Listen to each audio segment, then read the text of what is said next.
या कुन्देन्दु तुषारहार धवला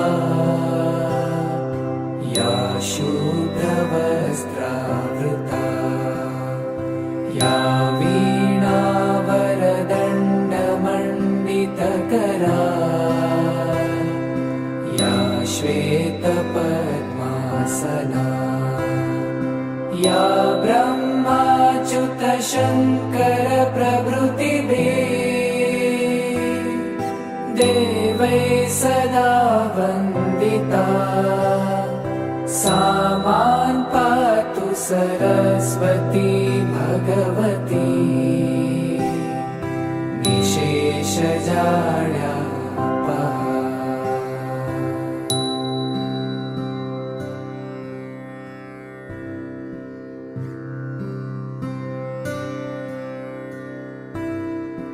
या कुन्देन्दु तुषारहार धवला या शुभ्रवस्त्रावृता या वीणावरदण्डमण्डितकरा या श्वेतपद्मासना या ब्रह्माच्युतशङ्कर प्रभृतिभिः देवैः सदा वन्दिता सा मां पातु सरस्वती भगवती निशेषजाड्यापहा।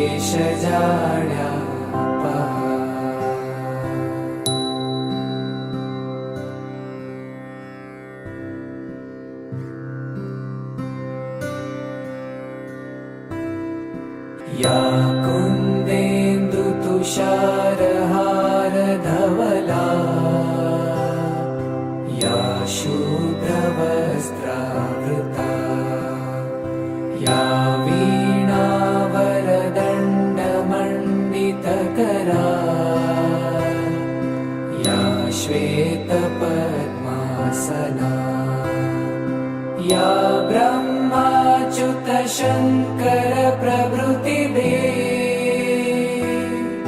देवैः सदा वन्दिता सा मां पातु सरस्वती भगवती निशेषजाड्यापहा।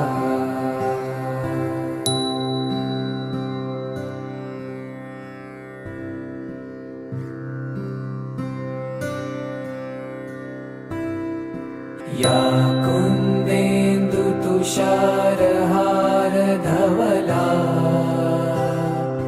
या शुभ्रवस्त्रावृता या तो मेरे साथ एक आवाज और बुलंद आवाज में, सभी के दोनों हाथ ऊपर होने चाहिए। और यहाँ पे जितने ज्यादा लोग हैं वो सब यहाँ से सामने आ जाओ, कुर्सी अपनी है, भाड़ा हमने चुकाया हुआ है। क्या खड़े होना है। ज्योति भाई आप पर हमारी नजर रहेगी, आप आइए सामने, अच्छे तैयार हो के आए। देखो महिलाओं की तो प्रशंसा हर कोई करता है। तो हमारे साथ एक आवाज में, बुलंद आवाज में, सभी के दोनों हाथ ऊपर होने चाहिए। तो बोलिए भारत माता की, भारत माता की, वंदे वंदे, छत्रपति शिवाजी महाराज की, धर्मवीर संभाजी महाराज की, क्योंकि हम अहिल्या माता का जन्म त्रिशताब्दी समारोह मना रहे हैं और अभी 5वें महीने में अहिल्या माता को 300 वर्ष होंगे। तो बोलो श्री अहिल्या माता की। और क्योंकि आज हम सरस्वती पूजा भी कर रहे हैं और कल उसका विसर्जन भी है, ज्ञान की देवी है, तो सरस्वती माता की। और यहाँ पर बिहार के कितने लोग हैं, जरा हाथ ऊंचा कर लो। तो छठ मैया की। और क्योंकि गुप्त नवरात्र चल रहे हैं तो एक उद्घोष अम्बे माँ का, बोलो श्री अम्बे मात की।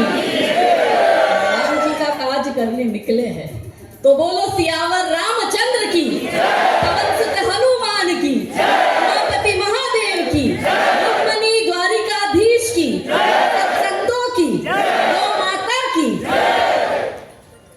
एसी इतना ठंड दे रहा था, अब हो गई गर्मी। और हमें क्योंकि ये बताया गया है कि स्पीच हमको हिंदी में देनी है। देखो मैं तो देसी गुजराती हूँ और हमसे पहले हमारे भाई ने बोला कि अपनी भाषा का प्रयोग करो। हम इतने ज्यादा देसी है कि अगर मुंह से हमारे बच्चों के सामने ऐसा निकल भी जाए कि एक उदाहरण दो कि मैं आज से 6 वर्ष पूर्व अपने 6 वर्ष का बेटा, उस समय 6 वर्ष का था, कभी कभी बच्चे हमें बहुत कुछ सिखा जाते हैं। एक छोटी सी चीज में भी इतनी बड़ी बात होती है कि हम प्लेन में थे और मैं और मेरा छोटा बेटा, हम 2 ही थे, तो 2 सीट बुक हुई तो तीसरी सीट पे ऑब्वियसली कोई तीसरा व्यक्ति होगा। तो छोटा था 6 साल का, तो वो विंडो को बंद ऊपर नीचे कर रहा था और शैतानी कर रहा था। तो मैंने गुस्से में कह दिया, आरू स्टॉप इट। और उसने इतना जोर से कहा, શું स्टॉप इट करो છો? આમ ગુજરાતીમાં કહો ને કે છાનો માનો બેહી રહે। मैंने इतना जोरથી કીધું। उसने लिटरली इतना जोर से बोला कि प्लेन में आजू बाजू वाले सारे लोग मुझे देखकर हंसने लगे। और मैं समझ गई कि भाई अब गुजराती में बात करो, जहां भी हो अपनी शुद्ध देसी भाषा का प्रयोग करो। तो ये बात हम अपने बच्चे से सीखे। तो क्योंकि हमारे से पहले विजय भाई ने उपदेश दिया, तो विजय भाई हमने भी हमारे बच्चे से सीखा है कि अपनी भाषा का प्रयोग करो। और उससे पहले हमें स्मित भाई ने स्वदेशी के विषय में बताया। तो स्मित भाई देखो, हम तो सर से पैर तक आज सब कुछ स्वदेशी ही पहन के आए हैं। फोन थोड़ा विदेशी यूज कर रहे हैं, पर स्वदेशी फोन कुछ ऐसा बन जाए जो हैंग नहीं होता तो हम वो भी खरीद लेंगे और इसे त्याग देंगे, इस वाले फोन को। तो आप दोनों भाइयों को बहुत बहुत नमन है कि आपने अपना समय निकाला और आज आप यहाँ पर आए। मगर हम क्षमा प्रार्थी है कि हमारी वजह से आपको अपनी बात शॉर्ट करनी पड़ी और कम समय आपको मिला हमारी वजह से, इसलिए हम आपसे क्षमा प्रार्थी है। वो स्मित भाई कहाँ बैठे, मुझे नहीं दिख रहे। विजय भाई तो है, हो गए, बड़े होशियार है। अगली बार हम भी स्मित भाई के भाषण में नहीं बैठेंगे, उठ के चले जाएंगे। नहीं, लेकिन ठीक है, ये तो मजाक मस्ती की बात है। लेकिन हमारे आने से पहले हमारा परिचय बहुत सुंदर हमारे भैया ने दिया और बीच बीच में हमारे स्मित भाई ने हमारा परिचय दिया, हमारे विषय में अच्छी अच्छी बातें आपको कही। उसके बाद विजय भाई ने हमारा परिचय दिया और हमारे विषय में आपको अच्छी अच्छी बातें कही। लेकिन हमारा कोई परिचय है ही नहीं, हम कोई है ही नहीं। जो आप है वही तो हम है, जो आपकी शक्ति है वही तो हम में है, जो आप कर रहे हैं वही तो ऊर्जा हमें मिल रही है। और इस सभागार में जितने भी लोग बैठे, हम सब एक शक्ति पूंज है, एक ऊर्जा का स्रोत है कि जो आज गुप्त नवरात्रे में नवरात्रि के दिवसों में नवसारी में टाटा हॉल में एकत्रित हुए। क्यों? काजल बहन को सुनने के लिए या स्मित भाई या विजय भाई को सुनने के लिए आप सब अपना कीमती समय बिगाड़ कर यहाँ आए हो। पैसे मिल रहे नहीं, धर्म की चिंता है, इसलिए आप सब यहाँ पर एकत्रित हुए। तो आप सबके लिए आप जोरदार तालियां बजाइए। और इस कार्यक्रम को आयोजित करने के लिए कोई तन से समर्पित, कोई मन से समर्पित, कोई धन से समर्पित, उन सबके लिए भी हम सब जोरदार तालियां बजाकर उनका आभार प्रकट करते हैं। और लक्ष्मी माँ के बिना तो कोई कार्य आगे बढ़ ही नहीं सकता है। तो वो समस्त दानदाता जिन्होंने ये कार्यक्रम करने के लिए धन सहायता करी, उनके लिए भी हम जोरदार तालियां बजाकर उनका आभार प्रकट करते हैं।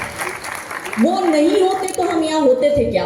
और वो सारी हमारी बहनें जो कार्यकर्ता है, जिन्होंने ये समिति का गठन किया और वो दिन रात लगी रही पिछले 1 महीने से कि ये कार्यक्रम हो, तो उन समस्त नारी शक्तियों का भी दोनों हाथ जोड़कर आभार प्रकट करते हैं कि आपने कितना सुंदर का आयोजन किया। और हमारा विषय भी समर्थ नारी समर्थ भारत है। तो पुनः हम उसी पॉइंट पर आते हैं कि हमारा परिचय कुछ नहीं है, ये समर्थ नारी समर्थ भारत का कार्यक्रम आयोजित करने वाली वो समस्त नारी जिन्होंने शक्ति स्वरूपा बनकर आज सरस्वती पूजा के दिन ये कार्य किया है। तो अब मैं परिचय उनका दूंगी, क्योंकि मैंने कहा ना सबसे पहले कि हम तो कुछ है ही नहीं। तो कौन हूं मैं? जब जब मेरी बात में मैं आएगा तो आप समझिएगा कि मैं आप इस सभागार में उपस्थित प्रत्येक उन महिला कार्यकर्ताओं की बात कर रही हूँ कि जिन्होंने मेहनत कर इस कार्यक्रम को सफल बनाने का प्रयास किया। इस सभागार में उपस्थित प्रत्येक उन माताओं बहनों का भी आभार प्रकट करती हूँ कि जो रविवार के दिन इस सभागार में है। वो चाहती तो परिवार को समय दे सकती थी, मगर वो इस कार्यक्रम में आई तो मैं उनका भी परिचय देती हूँ। और इस सभागार में उपस्थित प्रत्येक वो व्यक्ति, हमारे छोटे भाई, हमारे बड़े भाई, उन प्रत्येक व्यक्ति, विश्व के प्रत्येक सनातनियों का, विश्व के प्रत्येक हिंदुओं का परिचय देती हूँ कि कौन हूं मैं। और फिर से कहती हूँ, जब जब मेरी बात में मैं आएगा तो आप समझिएगा कि मैं आपकी बात कर रही हूँ, कि मैं सत्य सत्य सनातन सी पावन, मैं सत्य सनातन सी पावन, मर्यादित हूँ सदियों से, मैं तन मन से हिंदू हूँ, मैं भारत माँ की माटी हूँ, मैं वेदों का अमर ज्ञान, मैं वचनों की परिपाटी हूँ, मैं युद्धों का अर्जित फल, वीरों की हल्दी घाटी हूँ, कि मैं वंदे मातरम गीतों में, मैं वंदे मातरम गीतों में, मैं गीता का ज्ञान भी हूँ, मैं गायत्री हूँ मंत्रों में, मैं शंकर का शमशान भी हूँ, कि मैं चक्र सुदर्शन केशव का, मैं चक्र सुदर्शन केशव का, मैं पांचाली का मान भी हूँ, मैं सीता रुक्मणी सावित्री, मैं नारी की पहचान भी हूँ, कि मैं भारत की पावन माटी, साक्षी हूँ अभिमानों की, मैं तन मन से हिंदू हूँ, मैं भारत माँ की माटी हूँ, कि इस धरा के धैर्य की अवमानना हो, इस धरा के धैर्य की अवमानना हो, कायरों के मृत्यु की प्रस्तावना हो, और गर्विता हो, धर्म है मेरा सनातन, और मैं प्रखर हिंदुत्व की संभावना हो। ये परिचय है मेरा नहीं, आप सबका, प्रत्येक हिंदू का, प्रत्येक सनातनियों का। और क्यों आवश्यकता पड़ गई आज हमें समर्थ नारी और समर्थ भारत पर चर्चा करने की? नारियां तो ऑलरेडी समर्थ थी, अब हम बात करते हैं, हम 21वीं सदी में आ गए, हम टेक्नोलॉजी वाइज बहुत आगे बढ़ गए, भारत तो अब चंद्रमा पर पहुंच गया और मंगल पर भी अब तो वो लोगों को भेजेगा, ऐसी मैंने बातें सुनी है। तो नारियां तो पहले से ही समर्थ थी। जब हम इतने आगे बढ़ गए तो हमें 21वीं शताब्दी में क्यों महिलाओं के लिए आरक्षण लाने की जरूरत पड़ रही है? और लोग इस बात पर खुश हो रहे हैं कि अब महिलाओं को भी राजनीति में 33% आरक्षण मिलेगा। हम खुद ही महिला समाज को कमजोर कर रहे हैं, क्योंकि आरक्षण की जरूरत क्यों महिलाओं को है, जबकि वो खुद अपने आप में सशक्त है। बात करते हैं महिला शक्ति की, नारी के बाद शक्ति लगता है, नारी सशक्तिकरण की बात करते हैं। तीनों मेन मिनिस्ट्री तो सतयुग में देवियों के पास थी। फाइनेंस मिनिस्टर कौन था? लक्ष्मी माता। एजुकेशन मिनिस्टर कौन था? सरस्वती माता। और डिफेंस मिनिस्टर कौन था? दुर्गा माता। तो तीनों मेन मिनिस्ट्री तो सतयुग में माताओं के पास थी, आज भी उनके पास ही है, तो उन्हीं के बनाए हुए हम मनुष्य है। तो आज हमें 21वीं सदी में ये तीनों मेन मिनिस्ट्री लेने के लिए आरक्षण की जरूरत है क्या? तो हमने खुद को कमजोर कर दिया, तो हम कमजोर हो गए और समर्थ नारी पर बातें करने लग गए। और मुझसे क्यों आप सब लोगों को इतना प्रेम है? क्योंकि आपको ये लगता है, आपके मन में एक आस है, आपके मन में एक पीड़ा भी है, आपके मन में वो प्रेम और सम्मान भी है। मैं इतना सम्मान ज्योति भाई डिजर्व नहीं करती हूँ। आप गेट से यहाँ तक इतना धाम धूम से ढोल बजाकर, फूलों का वर्षा करके और ये सब करके आप मेरे को यहाँ लेकर आए। मन में मेरे प्रश्न उठता है, क्या मैं ये डिजर्व करती हूँ? नहीं करती। यदि मैं डिजर्व कर रही होती तो भारत अब तक हिंदू राष्ट्र बन चुका होता, भारत की नारियां समर्थ हो चुकी होती और भारत लव जिहाद मुक्त हो चुका होता। जब तक भारत लव जिहाद मुक्त नहीं होता, हमें ये लगता है कि हमने कुछ किया ही नहीं है। आज परिस्थितियों का निर्माण ऐसा हो गया है कि हमारी अपनी बहनें संघर्ष करने से डरती है, हमारी अपनी बहनें अपने आत्मसम्मान के लिए लड़ने से डरती है, खुद के लिए आवाज उठाने के लिए डरती है। किसी माँ की कोई बेटी को कोई जिहादी अब्दुल उठा के लेके जा रहा है और उसके 35 टुकड़े भी कर रहा है, और वो माँ लाचार होकर सरकार और पुलिस और प्रशासन के भरोसे बैठी है। अरे रणचंडी का रूप धारते उस महिषासुर को वही मारकर जमीन के अंदर गाड़ कर आते, मगर हमने खुद को कमजोर कर दिया। और हमारे पास में समस्या क्या? यहाँ पर बहुत से लोग बैठे हैं, सबका अलग अलग विषय है। कोई वृक्षारोपण का कार्य करता है पर्यावरण को देखकर, कोई मेडिकल हेल्प में जाता है, मरीजों के लिए काम करता है, कोई एजुकेशन डिपार्टमेंट में है, ऐसे सबके अलग अलग डिपार्टमेंट है। तो प्रश्न ये होता है कि आज हम जब समर्थ नारी की बात करते हैं तो मन में पहला नाम आता है अहिल्या माता होलकर का, जीजा माता का नाम आता है, हमारे मन में नाम आता है रानी लक्ष्मीबाई का, रानी चिन्नम्मा का, रानी अब्बका का, रानी दुर्गावती का, रानी कमलावती का। ये सारी समर्थ नारियां थी। रानी कर्णावती, अपने गुजरात की रानी नायिका देवी, ये सब सारी की सारी समर्थ नारियां थी, सक्षम नारियां थी। हम उनको याद क्यों करते? क्या हम इसलिए याद करते कि ये इनके पास तो राजा रजवाड़ा था, ये तो रानियां थी? नहीं। हम क्या उनको इसलिए याद करते कि रानी लक्ष्मीबाई, अहिल्या माता, इन्होंने बहुत दान पुण्य किया है? क्या हम उनको इसलिए याद करते? नहीं। क्या हम इसलिए उनको याद करते कि इन्होंने बहुत गरीबों को भोजन करवाया है? नहीं। हम उनको क्यों याद करते हैं? क्योंकि धारा के विपरीत प्रवाह में बहकर जब रानी लक्ष्मीबाई अंग्रेजों को यानी कि ईसाई आक्रमणकारियों को ये कहती है कि ना तो मैं कन्वर्ट होंगी और ना ही अपनी भूमि का 1 इंच भी टुकड़ा तुम्हें दूंगी, और इसके लिए यदि मुझे बलिदान होना पड़ेगा तो मैं बलिदान दे दूंगी, पर मैं अपना राज्य तुझे नहीं दूंगी। इसलिए हम रानी लक्ष्मीबाई को याद करते हैं। हम अहिल्या माता को क्यों याद करते हैं? हम उनका जन्म शताब्दी समारोह मना रहे हैं। अहिल्या माता की यदि आप जीवन की उनका पूरा जीवन पढ़ेंगे तो हमारी बहनें तो छोटी छोटी बातों पे टेंशन लेती है कि सुबह का खाना अभी हजम भी नहीं हुआ आता और उसको टेंशन होती है मैं शाम को सब्जी क्या बनाऊं, और घर में सब्जी नहीं होती तो उसको इस बात की टेंशन होती है कि अब मैं क्या करूं, अंधेरा हो गया, मैं तो घर से बाहर कभी टमाटर लेने भी नहीं निकली।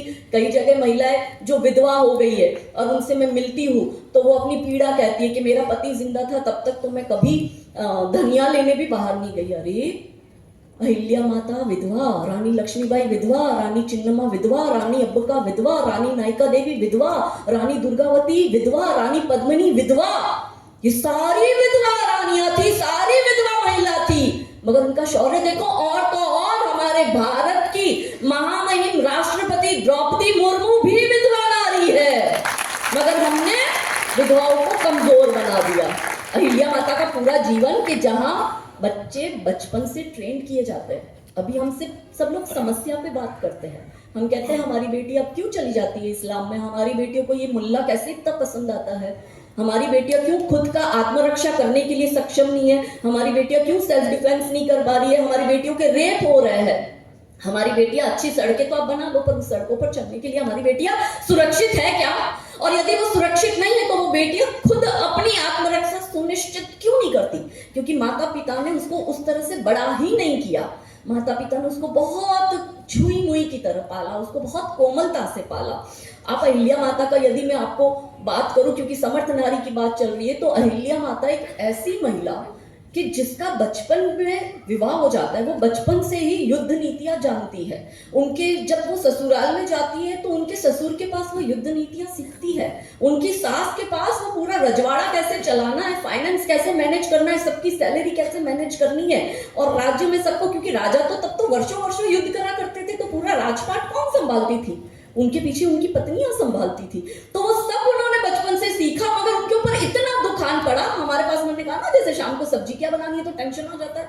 वो महिला, उसके पति की डेथ हो जाती है अहिल्या माता के, उनके ससुर जी की डेथ हो जाती है, फिर उनकी सास की डेथ हो जाती है, उनका जो एक बेटा और एक बेटी होती है उनके बेटे की भी डेथ हो जाती है, फिर वो अपनी बेटी का जिस व्यक्ति से विवाह करवाती है कि वो सारा देखभाल करेगा राजपाट का, तो उसके जमाई की भी डेथ हो जाती है, और एंड में उसकी बेटी की भी डेथ हो जाती है। परिवार का हर व्यक्ति का डेथ हो जाता है, मगर फिर भी वो एक नारी राजपाट भी संभालती है, वो अपने राज्य को सुरक्षित भी रखती है, और वो युद्ध नीतियां भी जानती है। और वो जब देखती है कि ये इस मुगलों ने हमारे लोगों को कन्वर्ट किया है, मंदिर तोड़कर उस पर इन लोगों ने इनके मस्जिद बनाए हैं, कब्रें बन गई, और हिंदू कन्वर्ट होकर वही हिंदू जो राम नाम का जाप करता था, जो शिव का जाप करता था, वही हिंदू इन कब्रों पर माथा फोड़ने जाता है। तब समाज में एक महिला खड़ी होती है हाथ में शिव लेकर, और जैसे आदि गुरु परम पूज्य श्री शंकराचार्य जी ने आज से 2500 वर्ष पूर्व चारों कोने में भारत के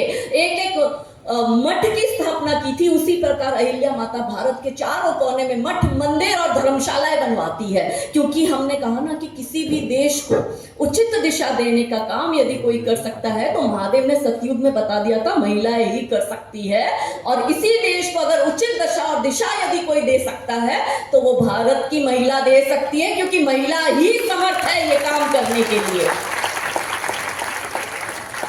मगर हमने क्या किया? हमने वो संभाला। हमारे लोगों ने इतने बलिदान दिए। हमारे 3 विषय, हम 3 विषय पर कार्य करते हैं, लव जिहाद, भूमि अतिक्रमण जिसको कुछ लोग लैंड जिहाद भी कहते हैं, और तीसरा धर्मांतरण। हम इन तीनों विषय पर जमीन पर कार्य कर रहे हैं। ये तो ठीक है, कुछ ज्योति भाई जैसे लोगों को लगता है कि काजल दीदी अच्छा बोलती है इसलिए मंच पर हमें बुला लेते हैं, लेकिन हम कोई वक्ता नहीं है, हम कुछ अच्छा नहीं बोलते, हमें तो अच्छे से धोना आता है ग्राउंड पे काम करके।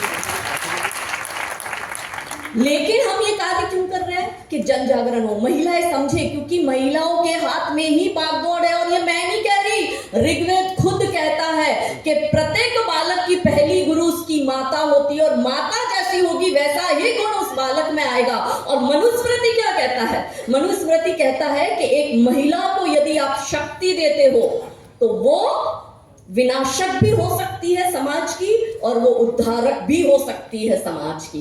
हमने यदि महिलाओं को शक्ति दी होगी तो वो इस समाज का निर्माण भी करेगी।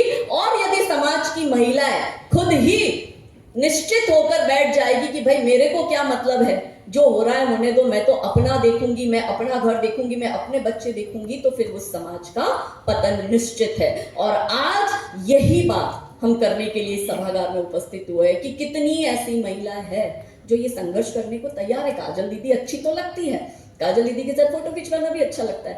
काजल दीदी की तरह कितने लोग हैं संघर्ष करने के लिए। मुझे इतना मान सम्मान प्यार क्यों मिलता है? क्या मैं कोई नेता हूँ, कोई अभिनेता हूँ, कोई सेलिब्रिटी हूँ? मैं तो किसी संगठन से भी नहीं और मेरे पास तो कोई जिम्मेदारी भी नहीं है। कोई मुझे पूछता भी है कि दीदी आपके पास पद क्या है, मैंने कहा कोई पद नहीं है, मेरा नाम काजल हिंदुस्तानी है और यही मेरी पहचान है कि हिंदू हूँ, हिंदुस्तान में रहती हूँ और यहाँ रहता प्रत्येक व्यक्ति हिंदुस्तानी है। और उसमें भी हिंदू बोल्ड में लिखती हूँ इन मलेच्छों को दिखाने के लिए कि ये हमारे बाप का है, तुम्हारा कुछ नहीं है। कई बार ऐसा होता है, ये तो सोशल मीडिया पर लिखते हैं लोग, कई बार सोशल मीडिया पर डिबेट होती है, न्यूज चैनल में डिबेट होती है और कहते हैं कि तुम कैसे हिंदू राष्ट्र की बात कर सकते हो? अरे ये हिंदू राष्ट्र ही है, उस किताब में लिख लिया है सेक्युलर, तो क्या हम मान लेंगे? या सदन में घोषणा नहीं हुई तो क्या हम मान लेंगे कि भारत हिंदू राष्ट्र नहीं है? ये हिंदुओं का ही देश है, इसलिए मैं हिंदुस्तानी। और इनको दिखाने के लिए कि ये हमारे बाप का है, तो वो मियां मेरे को कहता है कि सभी का खून शामिल है इस मिट्टी में, किसी के बाप का हिंदुस्तान थोड़ी है। क्योंकि शहर और शहरिया का इनको शौक है, तो हम कहते सही बात है, सभी का खून शामिल है इस मिट्टी में, किसी के बाप का हिंदुस्तान थोड़ी है। लेकिन मौलाना साहब जिसके अब्बू जान 1947 में ले चुके पाकिस्तान, अब उसका हिंदुस्तान थोड़ी है।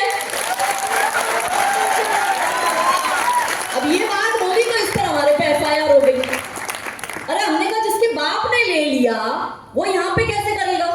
अब आपने एक सुना होगा न्यूज चैनल पे, टीवी चैनल पर अभी चल रहा है, सैफ अली खान की 15,000 करोड़ की जमीन जो है वो उसका दावा सरकार ने किया है। भोपाल में ज्यादातर वो जमीनें हैं, तो मध्य प्रदेश सरकार के साथ एक वो केस चल रहा है, कोर्ट केस। तो ये जो है ना जिहादियों की लॉबी वो आ गई कि ये लोग कब्जा कर रहे हैं। अरे मैंने कहा तुमने पूरा भारत हमारा था, पाकिस्तान भी तुम्हारा नहीं था, हमारा था, ये हमारा देश है। तुम लोग बाहर से आए थे, तुम्हें हमने रहने दिया, तुमने कब्जा किया, तो भी हमने 10,38,000 स्क्वायर किलोमीटर की जगह भीख में तुमको दे दी पाकिस्तान बनाकर, हालांकि तुम्हारा हक था ही नहीं। तुम तो वैसे ही अवैध हो, तुम्हारा अस्तित्व ही अवैध है, क्योंकि तुम बाबर को अपना बाप मानते हो, मगर बाबर तो खुद यहाँ का नहीं था, वो था सऊदी से आया हुआ। तुम्हारी जो माँ है, जो बाबर की पत्नी, वो तो मंगोलियन थी। तुम नाजायज हो, फिर भी इस देश ने तुमको एक जायज देश दे दिया। और फिर तुम हमें कहते हो कि सैफ अली खान की जगह जो है वो तुम्हारी कैसे हो गई? मतलब हमारा तो हमारा, तुम्हारा भी हमारा, ऐसा चलता रहा। हमने जमीन के एक इंच टुकड़े खोते आज ऊपर बैठकर हमारा पूर्वज भी हमको गालियां दे रहा होगा, उसकी आत्मा भी रो रही होगी कि इन कायरों के लिए हमने बलिदान दिया। इन जमीन के टुकड़ों को हमने ना तो ब्रिटिशर्स को दिया ना मुगलों को दिया, और हमारे बच्चे हंसते हंसते जमीनें दे रहे हैं इनको, क्योंकि समाज में महिला कमजोर हो गई। महिला सोचती रही कि मैं तो अपना घर देखूंगी। वो जो है ना, हमने अपने स्व को नहीं समझा। जब हमारे दोनों भाई हमसे पहले बोले तो उन्होंने स्वदेशी की बात कही, पर हम कहते हैं अपने स्व को समझो। स्व से स्वराज, स्व से स्वधर्म, स्व से स्वदेशी और स्व से स्वावलंबन। और उसके स्व को हमें समझना पड़ेगा। जब भारत की प्रत्येक महिला भारत के एक एक जमीन के टुकड़े को और एक एक मंदिर को जब ये समझेगी कि ये मेरा घर है, तब हम इस देश को बचा पाएंगे। जब जब समाज में कोई महिषासुर आया है तो उसका नाश सदैव दुर्गा ने ही किया है। और अब भी ये अब्दुल और आफ्ताब के रूप में हमारे बीच में महिषासुर जो है, या सैफ अली के रूप में जो महिषासुर है, या आमिर और शाहरुख के रूप में जो महिषासुर है, तो इनका नाश भी इनके नाश से मतलब है ये विचारधारा का नाश। पता चले कि हमारे पर एक नया FIR हो गया कि ये तो मर्डर की बात खुलेआम कर रही है, लॉरेंस बिश्नोई की तरह हमें भी कोई फिट कर देगा अंदर। तो हम उस आइडियोलॉजी की बात कर रहे हैं, यहाँ पे हम डिस्क्लेमर भी दे देते हैं। तो उस आइडियोलॉजी का नाश कौन करेगी? नारी शक्ति ही तो करेगी। जब जब अधर्म बढ़ा है और धर्म कमजोर हुआ है तो अत्याचार किस पर हुए? रेप, बलात्कार महिलाओं के होते हैं। देह व्यापार में महिलाओं को धकेला जाता है। ह्यूमन ट्रैफिकिंग में ज्यादातर आपको छोटे छोटे बच्चे मिलेंगे। और आप देखो कि जब जब ये हुआ है तब महिला समाज ने ही सहन किया है। तो इस महिला समाज की रक्षा कौन करेगा? हम बैठो सरकार, प्रशासन, पुलिस, इनके भरोसे। हमारी आत्मरक्षा हमें खुद करनी पड़ेगी। महादेव कहेगा कि अपनी आत्मरक्षा करना सीखो। राम भगवान ने खुद ने आत्मरक्षा करी खुद की। जब द्वापर युग में युद्ध चला तो अर्जुन ने कहा कि आप ये सब खत्म कर सकते थे। द्रौपदी ने उनको, कृष्ण भगवान को कहा कि आप ये सब खत्म कर सकते थे, इतना खून खराबा क्यों हुआ? मेरे 5-5 बच्चों की जान क्यों गई? अभिमन्यु तो कृष्ण भगवान का रिश्तेदार था, बहन का बेटा था। तो कृष्ण भगवान क्या कहते हैं कि तुम्हें अपनी आत्मरक्षा करना सीखना पड़ेगा। मैं तुम्हें मार्ग दिखा सकता हूं, उस मार्ग पर तो तुम्हें ही चलना पड़ेगा। हिंदुओं के पास कोई विकल्प नहीं है। ना आपकी बेटियां सुरक्षित, ना आपकी जमीनें सुरक्षित, ना आपकी गौ माता सुरक्षित, ना आपके मंदिर सुरक्षित। हमारा कुछ सुरक्षित नहीं है। और वक्फ बोर्ड के नाम पर ही हमारी जमीनों पर भी कब्जा कर रहे हैं। बेटियों को लव जिहाद के नाम पर उठाकर ले जा रहे हैं। मंदिरों पर कब्जा कर रहे हैं। राम मंदिर को लेने के लिए, मंदिर बनाने के लिए, जहां राम भगवान जन्मे, उस जगह के लिए हमने 500 वर्ष तक संघर्ष करा अपने ही देश में। आप बताओ, वेटिकन में कोई ईसाई ने संघर्ष करा है किसी गिरिजा घर को बनाने के लिए? नहीं करा। क्या सऊदी में किसी मुसलमान ने वहां पर कोई मस्जिद बनानी हो तो क्या कोई संघर्ष करा है? नहीं करा। मगर अपने ही भारत में हमारा हिंदू अपने ही मंदिर लेने के लिए संघर्ष करता है। और मौलाना साजिद जैसे लोग ये भी बोल देते हैं, इतनी हिम्मत इनकी हो जाती है कि तुम आज बना दो अपना राम मंदिर। साधारण मौलाना थोड़ी है, पूरे भारत के जितने मौलाना है उनका जो एसोसिएशन बना है, ऑल इंडिया मौलाना एसोसिएशन का प्रेसिडेंट है वो। और वो रिजवी भी अभी बोला कि तुम आज बना दो अपना राम मंदिर। 50-100 वर्ष बाद जब हमारी संख्या बढ़ेगी तो हम इस राम मंदिर को तोड़कर इस पर फिर से मस्जिद बनाएंगे। ये कोई कोर्ट कानून कचहरी को नहीं मानते। ये हिंदू इस देश में है जो कोर्ट कानून कचहरी के हिसाब से चलता है। ये कोई संविधान को नहीं मानते, ये शरिया से चलता है। और ये हिंदू बेचारा सीधा भोला बेचारा भाईचारे की आड़ में पता नहीं कितने वर्षों से वो चूरन चाटे जा रहा है और उसी में ही रह रहा है। और उसको लगता है मेरा भाई है, चलो मांग रहा है ना, दे देता हूँ। और हिंदू मुस्लिम एकता का वो दिखा देता है। अभी एक हमारा भाई कार्यक्रम है महाराष्ट्र में, तो हमें फोन आया आयोजक का और उन्होंने हमारे अतिरिक्त 2 नाम और लिए। तो उन्होंने जो 2 नाम लिए,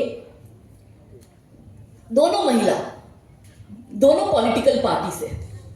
वो अलग बात है कि दोनों ने चुनाव हार लिए, चुनाव दोनों हार गए। बोले दीदी वो दोनों भी रहेगी। हमने कहा बढ़िया है। पर मैंने कहा भैया हम तो नहीं आएंगे। बोले क्यों दीदी? मैंने कहा 2 विचारधारा हो जाएगी। बोले कैसे? मैंने कहा वो तो भाईचारे की बात करती है और मैं तो कहती हूँ कि ये मियाँ भाई जो है वो तुम्हें चारा बनाकर काट रहा है और खा रहा है। तो मैंने कहा पब्लिक कितनी कंफ्यूज होगी ना, पब्लिक कंफ्यूज। अब आज जब आप मुझे सुनने आ रहे हैं तो हमारा बहुत क्लियर है कि एक सीधी लाइन है, उस पे चलना है। हम हिंदुत्व का काम करेंगे। हम हिंदू राष्ट्र और हिंदुत्व की ही बात करेंगे। हमें कोई भाईचारा नहीं निभाना, बहुत निभा लिया। सारी अपेक्षा हमसे ही रखेंगे। हमें हम हर हिंदू का सम्मान करते हैं, पर हर उस हिंदू के विरोध में खड़े रहेंगे जो अली मौला करेगा। 2 विचारधारा साथ में हो ही नहीं सकती। वो बड़ी बड़ी बातें करते हैं, राम और रहीम तो एक ही है। मैंने कहा एक हो ही नहीं सकते। राम और रहीम कभी एक होगा क्या? हमारा मर्यादा पुरुषोत्तम श्री रामचंद्र जैसा चरित्र किसका है बताओ तो सही। कि जब पीछे से मंदोदरी की छाया भी गिरती है तो राम भगवान वहां से हट जाते हैं। और मंदोदरी कहती है कि आप कैसे ऐसे कर लिए? तो राम भगवान कहते हैं कि पर स्त्री की तो परछाई भी मेरे ऊपर नहीं आ सकती। ऐसे हमारे प्रभु श्री राम का किसी ऐसे व्यक्ति से तुलना हो जाए कि जो पता नहीं कितनी विवाह कर रहा है, कितनी ही शादियां कर रहा है और फिर उसको अपनी किताब में जायज भी ठहरा रहा है कि जायज है। भगवान हमारे 3, कौन? ब्रह्मा, विष्णु, महेश। तीनों की कितनी पत्नियां थी? ब्रह्मा जी की एक पत्नी माता सरस्वती, विष्णु भगवान की एक पत्नी माता लक्ष्मी और महादेव की एक पत्नी एक अर्धांगिनी माता पार्वती। तो राम और रहीम में एक कैसे हुआ, ये सबसे बड़ा प्रश्न आता है। तो हमको ये विचारधारा कतई मंजूर नहीं कि जहां पर एक मंच पर दो बात हो। तो फिर हमारे आयोजक भाई को हमने मना करा कि ये नहीं हो सकता। तो 24 घंटे के बाद वो आयोजक भैया का वापस फोन आता है कि दीदी हम आपकी बात से सहमत हैं, अब आप सिर्फ खुद ही रहेगी और बाकी दो नाम को दो आइडियोलॉजी नहीं चल सकती। हिंदू बहुत कंफ्यूज है। हिंदू को लगता है कि आजकल हर घर में एक व्यक्ति किसी पॉलिटिकल पार्टी से जुड़ा हुआ है, तो हिंदू बहुत ज्यादा कंफ्यूज है। उस पॉलिटिकल पार्टी में वो जुड़ा हुआ है तो वहां पे भाईचारे की बात होती है। अब हमारे जैसे लोग जाकर हिंदुत्व की बात करते हैं। अब वो हिंदू कितना कंफ्यूज है कि मैं इस रास्ते जाऊं कि उस रास्ते जाऊं। हमारे पास अब समय ही नहीं है, ये 10 वर्ष है हमारे पास में, और इस 10 वर्ष में यदि हम हमारा देश सुरक्षित नहीं करते तो समझ लो मेरे बोले वाले हिंदू भाई बहनों, आप तो फिर भी अपने पूर्वजों का श्राद्ध तो मना रहे हो। हमारे बच्चे हमारा श्राद्ध नहीं मनाएंगे, हमारे नाती पोते तो मुसलमान ही पैदा होंगे। ऐसी दुर्दशा हमारी हो गई है। हमारे पास डू एंड डाई की सिचुएशन है, कोई भाईचारा निभाने की सिचुएशन है। ये भाईचारा निभा रहे हैं क्या? मैं आपको एक इसके साथ काव्य कहती हूँ, अर्जुन का और कृष्ण भगवान का युद्ध चल रहा था, दोनों रण में थे। अब अर्जुन को बहुत भाईचारे का वो था, जैसा आप सब हिंदुओं को है। तो अर्जुन ने कहा भाई दुर्योधन मेरा भाई है, ये सारे मेरे रिश्तेदार हैं, भीष्म पितामह मेरे रिश्तेदार, वो द्रोणाचार्य मेरा गुरु और कर्ण मेरा भाई, दुर्योधन मेरा भाई, मैं इन सब पे अस्त्र चला ही नहीं सकता और मेरे से ये होगा ही नहीं, मैं तो अस्त्र त्याग रहा हूं, सारे मेरे बंधु बांधव, मैं तो इनसे युद्ध कर ही नहीं सकता। तो कृष्ण भगवान ने कहा, कृष्ण भगवान चाहते थे तो चुटकी बजाकर पूरा युद्ध खत्म कर सकते थे। तो कृष्ण भगवान ने कहा उसको कि तुझे लगता है कि दुर्योधन तेरा भाई है, मगर दुर्योधन तो तुझे अपना भाई मानता ही नहीं है।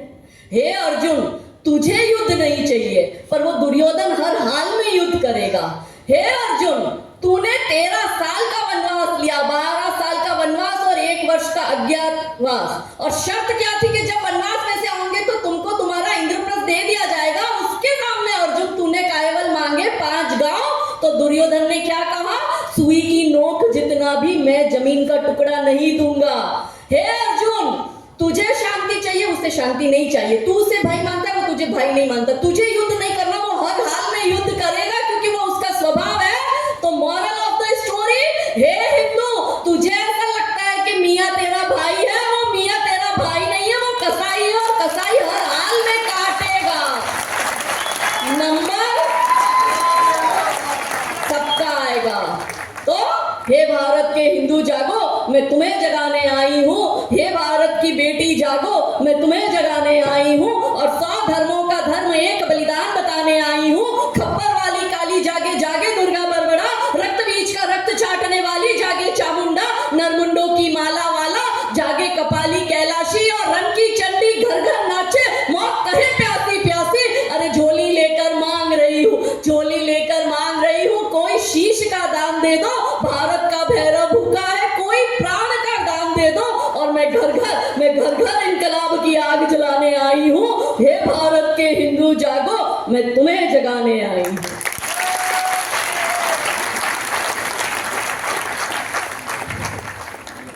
मगर हिंदू क्या है? हिंदू अब निश्चिंत होके बैठा है। महिला समाज कमजोर हो चुका, चल रहा है हम संविधान के हिसाब से, कानून के हिसाब से। मैं आपको अभी कल का एक केस कहती हूँ। इस केस में क्या हुआ कि बिहार का ये केस, वहां पे कुछ मुसलमान लड़के गैंग अपनी बनाते हैं, वो अपना हिंदू नाम रखते हैं, वो अपनी जीप के आगे जय बजरंग बली लिखते हैं। उस गांव में लोगों को पता है कि ये मुसलमान है, मगर वो हिंदू नाम से अपनी पहचान कर हमारी लड़कियों को सोशल मीडिया के माध्यम से फंसाता था, उसको अपनी गर्लफ्रेंड बनाता था और फिर उन लड़कियों को वो दह व्यापार में बेच देता था।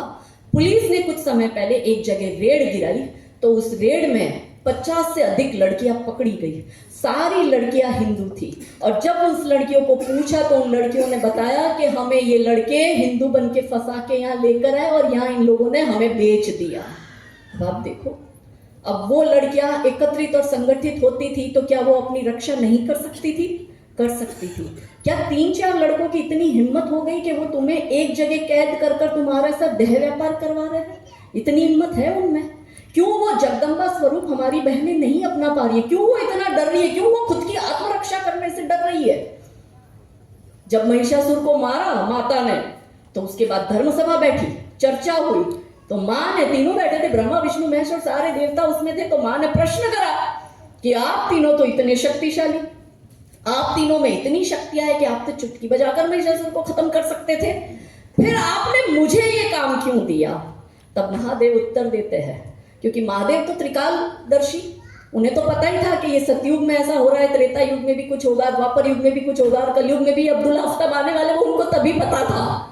तो महादेव ने कहा माता को कि महिषासुर क्या करता था? महिलाओं पे अत्याचार करता था। जो भी ऋषि मुनि थे, उनकी जो पत्नियां होती थी, उनको वो उठा के लेके आता था और उनके ऊपर एट्रोसिटी करता था, उनका रेप करता था, जबरन अपने पास रखता था, वो सारे अत्याचार महिलाओं पे करता था। तो महिषासुर को ऐसा लगता था कि महिला कमजोर है, इसलिए उन्होंने, महादेव ने मां को कहा कि इसलिए ये काम तुम्हें सौंपा गया कि जब जब समाज में और हर एक कालखंड में किसी महिषासुर को ये लगेगा कि नारी तो कमजोर है, तब समाज में से एक शक्ति स्वरूपा खड़ी होगी और वो ऐसे महिषासुरों का नाश करेगी।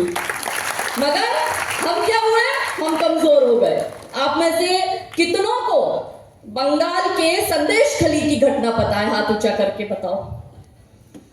इस सभागार में जितने लोग बैठे, उसके 5% लोगों को नहीं पता कि बंगाल के संदेशखाली में क्या हुआ। क्यों ही पता होगा? हमें क्या मतलब है, वो रहा बंगाल है, हम तो यहाँ गुजरात में मस्त आराम से जी रहे हैं। बहन, ऐसा है कि जो बंगाल में हो रहा है वो यहाँ भी हो रहा है। फर्क सिर्फ इतना है कि वहां बाहर आ गया और यहाँ पे बाहर आने में थोड़ा समय लग रहा है, मगर सेम वही घटना यहाँ भी हो रही है। क्या था संदेशखाली? आपको पता नहीं, अब मैं बताती हूँ। संदेशखाली की घटना ऐसी थी कि एक गांव था संदेशखाली, वहां पे शाहजहां शेख नाम का एक गुंडा था। वो गुंडा वहां की पॉलिटिकल पार्टी टीएमसी यानी कि ममता बनर्जी की पार्टी का वो गुंडा था। उस गांव में उस गुंडे ने, शाहजहां शेख ने एक नियम बना दिया कि जो हिंदू महिला का विवाह होगा, विवाह के बाद उसकी जो डोली है वो उसके ससुराल ना जाके जिस मुसलमान के घर को तय किया हुआ है उस मुसलमान के घर वो महिला जाएगी। आप गुंडागर्दी देखो। और वो मुसलमान उसका पूरी रात रेप करेगा। वो उसको 1 दिन भी रख सकता है, वो उसको 10 दिन भी रख सकता है, वो 1 महीना भी रख सकता है, वो 1 साल भी रख सकता है। जब तक उस मुसलमान की इच्छा नहीं होगी, वो विवाहित महिला अपने ससुराल नहीं जा सकती। यह आतंक बढ़ता गया। वहां की महिलाओं ने कड़वे घूंट पी लिए और स्वीकार कर ली सिचुएशन। धीरे धीरे वो और हावी होता गया। फिर उसने नया नियम निकाला कि जिस हिंदू बच्ची का सगाई होगा, तो सगाई उसकी जिससे होगी, उसके बाद में वो बच्ची मुसलमान के घर जाएगी और कोई एक लड़का उस गांव का तय किया होगा या जो घर मुसलमान का तय किया होगा वो उसके घर जाएगी और वो लड़का उसका रेप करेगा। मतलब हिंदू की बेटी बेटी नहीं है, वो एक प्रॉपर्टी है और उस प्रॉपर्टी पर जो मुसलमान का घर तय किया है वही उस पर हक जमाएगा। वहां की महिलाओं ने ये भी कड़वे घुट पी लिए। अत्याचार बढ़ता गया। महिला समाज कमजोर है, बात हम समर्थमान नारी की कर रहे हैं। उन्होंने सहन किया। धीरे धीरे शाहजहां शेख और उसके गुंडों का अत्याचार और बढ़ गया। तीसरा नया नियम निकाला कि जो बिटिया अपनी प्यूबर्टी एज क्रॉस करेगी, यानी कि 10, 11, 12 जब भी उसके पीरियड स्टार्ट होंगे, उसकी प्यूबर्टी एज जैसे ही क्रॉस होगी तो उसके बाद भी उस बच्ची का तुरंत रेप होगा और वो रेप मुसलमान करेगा। आप सोचो, इनमें तो जायज है छोटी छोटी बच्चियों के साथ ये कांड करने। हम तो छोटी बच्चियों का 8, 9, 10 साल की बच्चियों का क्या करते हैं? कन्या पूजन। राम और रहीम एक हो ही नहीं सकता। ये छोटी बच्ची के साथ निकाह करना और उसके साथ फिजिकल रिलेशन बनाना, इसमें जायज है? बताओ, हम एक है क्या? हम एक हो ही नहीं सकते हैं, क्योंकि 2 अलग विचारधारा है। उसके बाद में वहां की महिलाओं ने सहते सहते एक स्थिति ऐसी आई कि अब नहीं सह सकते, क्योंकि बच्चों पर बात आ गई। तब वहां की सारी महिलाएं संगठित हुई। संगठित होकर वहां की महिलाओं ने आंदोलन किया। पुलिस की लाठियां भी खाई, पुलिस के सामने चुनौती भी दी, सरकार को भी चुनौती दी। उन लोगों का वो आंदोलन इतना बड़ा हुआ कि पूरे देश में उस आंदोलन की चर्चा हुई। ममता बनर्जी, कितनी दुख की बात है कि हम कहते हैं बंगाल जो है वो दुर्गा की भूमि है और वहां पर मुख्यमंत्री भी एक महिला है, और फिर भी यदि महिलाओं के साथ वहां पर इस तरह की एट्रोसिटी होती है तो इसमें गलती किसकी है? फिर वहां की महिलाओं ने संघर्ष किया, लड़ी अपने अधिकारों के लिए, सीबीआई जांच हुई और आज वो शाहजहां शेख और उसके गुंडे जेल के अंदर है।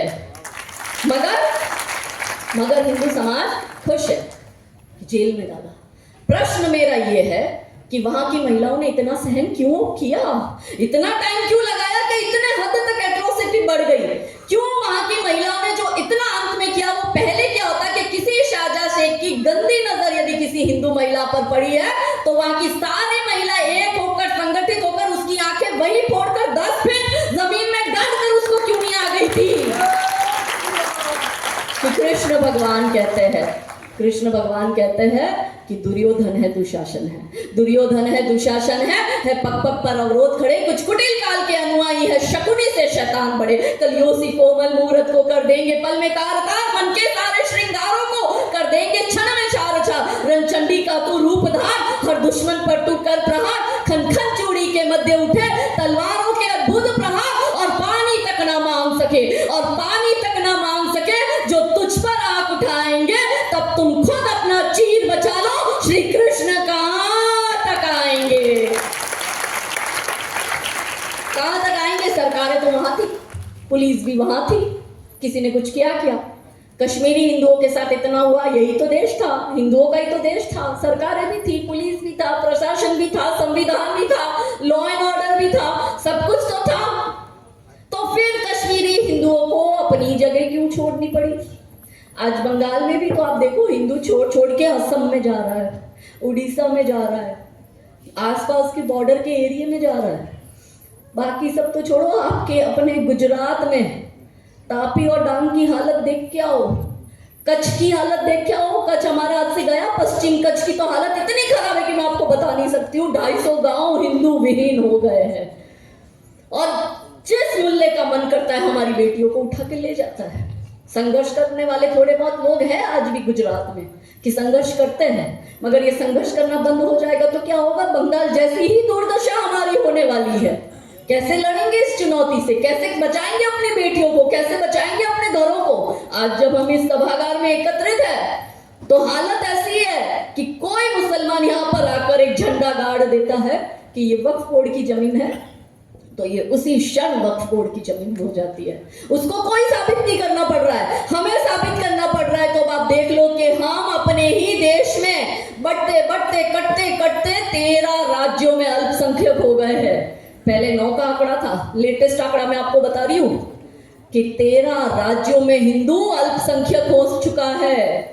अल्पसंख्यक का मतलब 13 राज्यों में हिंदू की संख्या घट गई। ये कच्छ में 250 गांव हिंदू विहीन, मतलब एक भी हिंदू वहां नहीं रहता है। ये हालत हमारी, ये दुर्दशा हमारी है। कैसे बचाएंगे हम खुद को? तब जरूरत है महिला समाज की, क्योंकि जब महिला समाज कमजोर होता है तो न्याय व्यवस्था भी कमजोर होती है। कोई सुनने वाला आपका नहीं है, कोई आपका नहीं है। आपको लगता है ये नेता मंत्री संतरी तंत्री ये बचाने आएंगे? आपका केवल महादेव है, बाकी कोई आपका नहीं है। ये भ्रम यदि आपको है तो हटा देना। और मैं आपको उड़ीसा का केस कहती हूँ।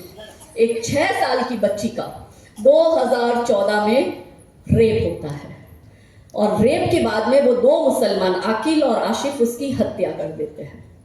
अब आप देखो, कोर्ट बलात्कारियों को छोड़ रही है। आप एक छोटा सा गुनाह करने में डरते हो। एक किसी मुसलमान को थप्पड़ मारना हो तो आपको डर लगता है, भले वो आपको 4 थप्पड़ मार ले, पर आप सामने रिटेलिएट नहीं करोगे, क्योंकि आपको डर लगता है कि पुलिस उस पर करेगी तो साथ में मुझे भी करेगी, क्योंकि पुलिस को भी तो बैलेंसिंग एक्ट दिखाना है ना। तूने भी मारा, इसने भी मारा, पर पुलिस ये नहीं देख रही कि पहले किसने मारा। तो उड़ीसा में क्या हुआ कि 6 साल की बच्ची का जब रेप और मर्डर हो जाता है तो 2014 में केस चालू होता है। 2022 में वहां की जो पॉस्को कोर्ट है वो उन दोनों बलात्कारियों को फांसी की सजा सुनाती है। वो दोनों बलात्कारी पहुंच जाते हैं हाई कोर्ट में, उड़ीसा हाई कोर्ट में। और हाई कोर्ट में जाने के बाद में जो हाई कोर्ट का जज है वो 2024 में, यानी अभी पिछले वर्ष 2024 में जुलाई महीने में एक जजमेंट देता है।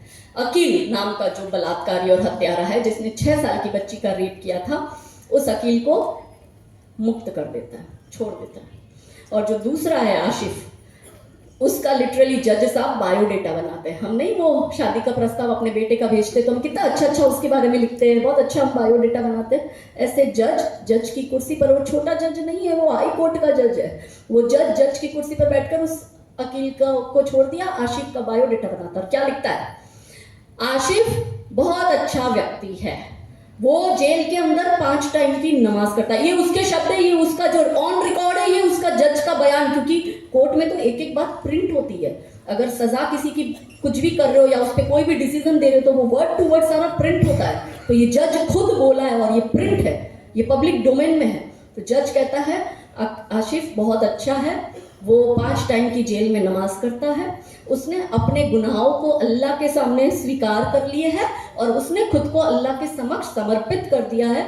आशिफ के पिता नहीं है, उसकी एक विधवा माँ है और उसकी 2 बहनें हैं जिनका विवाह भी बाकी है। आशिफ बहुत अच्छा लड़का था, वो 12वीं तक पढ़ाई किया। पिता की डेथ होने के बाद उसको काम करने के लिए मुंबई जाना पड़ा। आशिफ जब स्कूल में पढ़ता था तो वो बहुत अच्छा क्रिकेट खेलता था और हाँ, वो फुटबॉल भी बहुत अच्छा खेलता था। तो आशिफ ने ये गुनाह किया है, लेकिन मैंने आशिफ को पूछा कि तेरे को जो पॉस्को कोर्ट ने फांसी की सजा दी है उसको मैं यदि कन्वर्ट करके आजीवन उम्र कैद में परिवर्तित कर दूं तो तुझे स्वीकार है?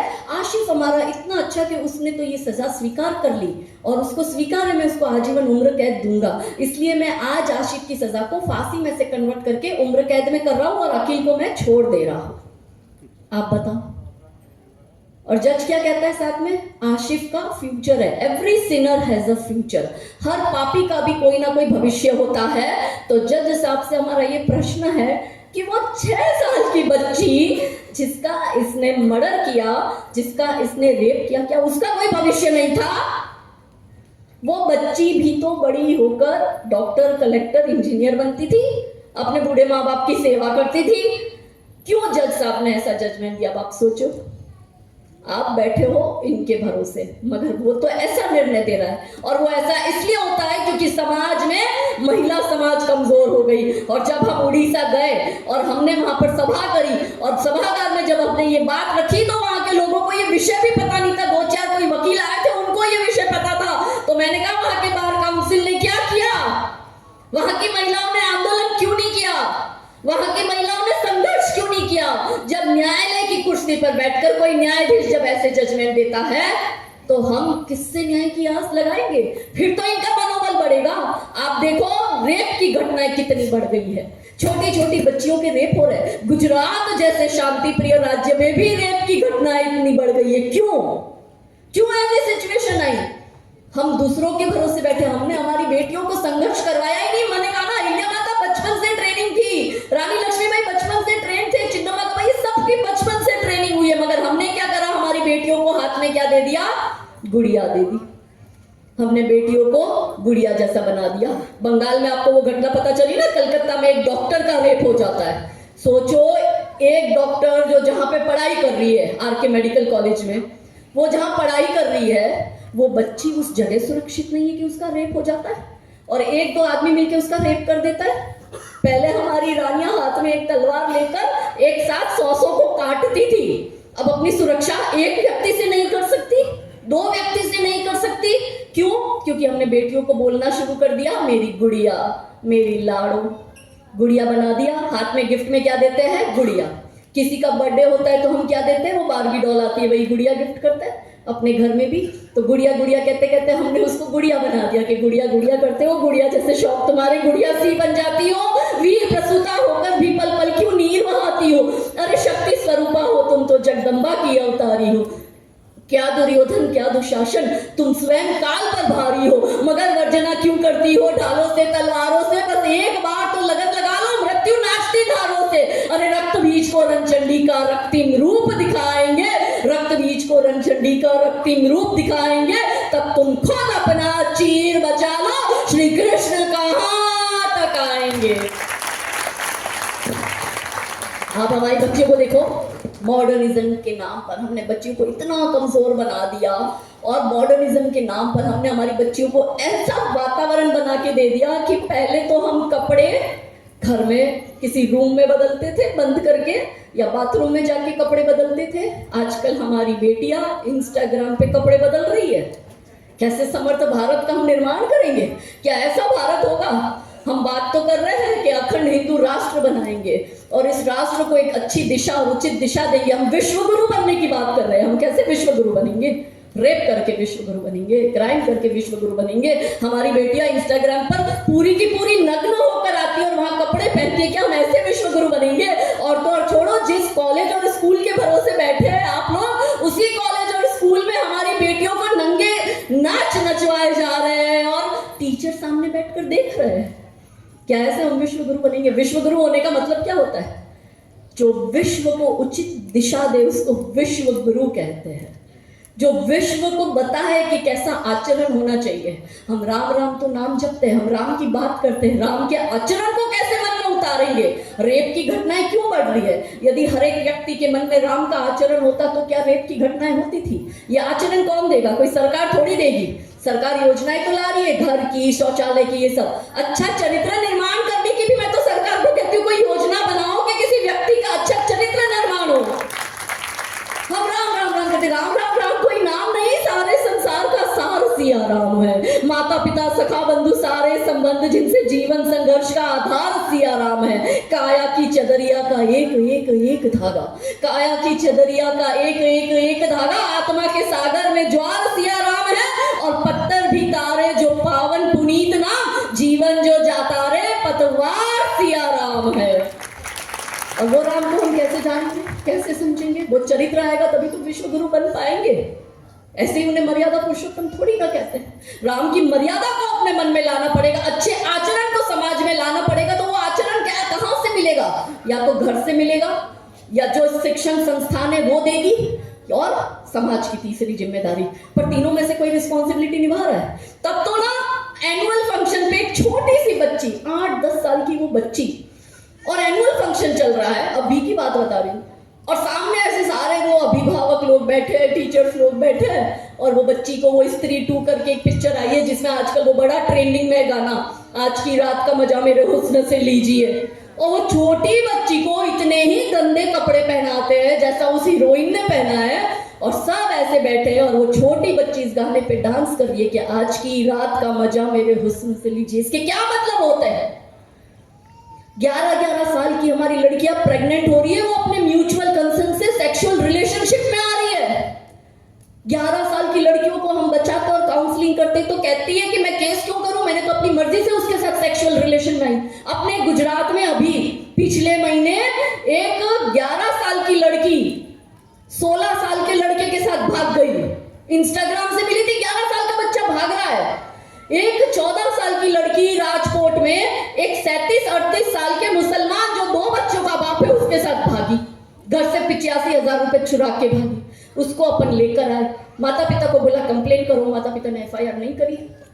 1 साल बाद 15 साल की जब वो बच्ची हुई तो वापस उसी मुसलमान के साथ वो भागी, और 5 दिन बाद उसको वापस लेकर आए। क्यों हमारे बच्चे भाग रहे हैं? क्यों इतनी छोटी एज में हमारी बेटियां इतनी ज्यादा वो आ रही है? क्योंकि उसके हाथ में आ गया है ये फोन, और ये परवर्ट कंटेंट इजीली फोन में अवेलेबल है। पहले तो फोन देखने के लिए कैसेट लानी पड़ती थी, आजकल ये फोन के अंदर फ्री में मिल रहा है। माता पिता ध्यान नहीं दे रहे, हाथ में फोन दे दिया, बच्चा फोन के अंदर कर क्या रहा है ये हमें पता ही नहीं है, हमारा इस और ध्यान भी नहीं जा रहा है। तब तो ना वो बच्चे 11-11, 12-12 साल की एज में सेक्सुअल रिलेशनशिप में आ रहे हैं। और उत्तर प्रदेश का एक 11 साल का लड़का, पड़ोसी ने अपनी 5 साल की बेटी उसके पास छोड़ी कि बेटा इसका ध्यान रखना, मैं अभी आती हूँ मार्केट से।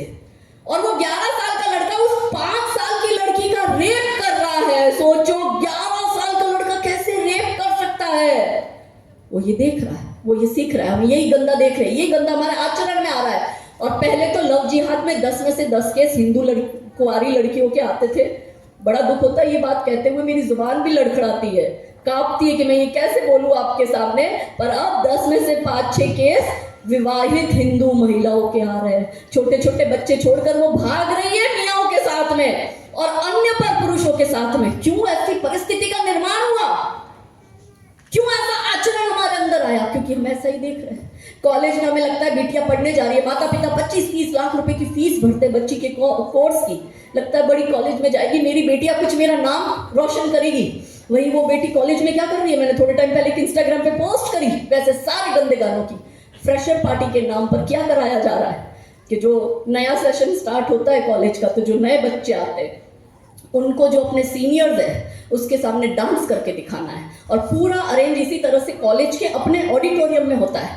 टीचर्स सब, जो एडमिनिस्ट्रेशन, टीचर्स, प्रोफेसर सब इसमें इन्वॉल्व होते हैं। और वो बच्चियों के मैंने 5-6 वीडियो डाले, कितने गंदे गाने, उसके लिरिक्स इतने गंदे, और कपड़े बच्चियों ने इतने गंदे पहने कि मैं आपको बता भी नहीं सकती। छोटा छोटा ब्लाउज, छोटा सा स्कर्ट, चुन्नी तो उनकी होती ही नहीं, और गाने के बोल क्या, चोली के पीछे क्या है।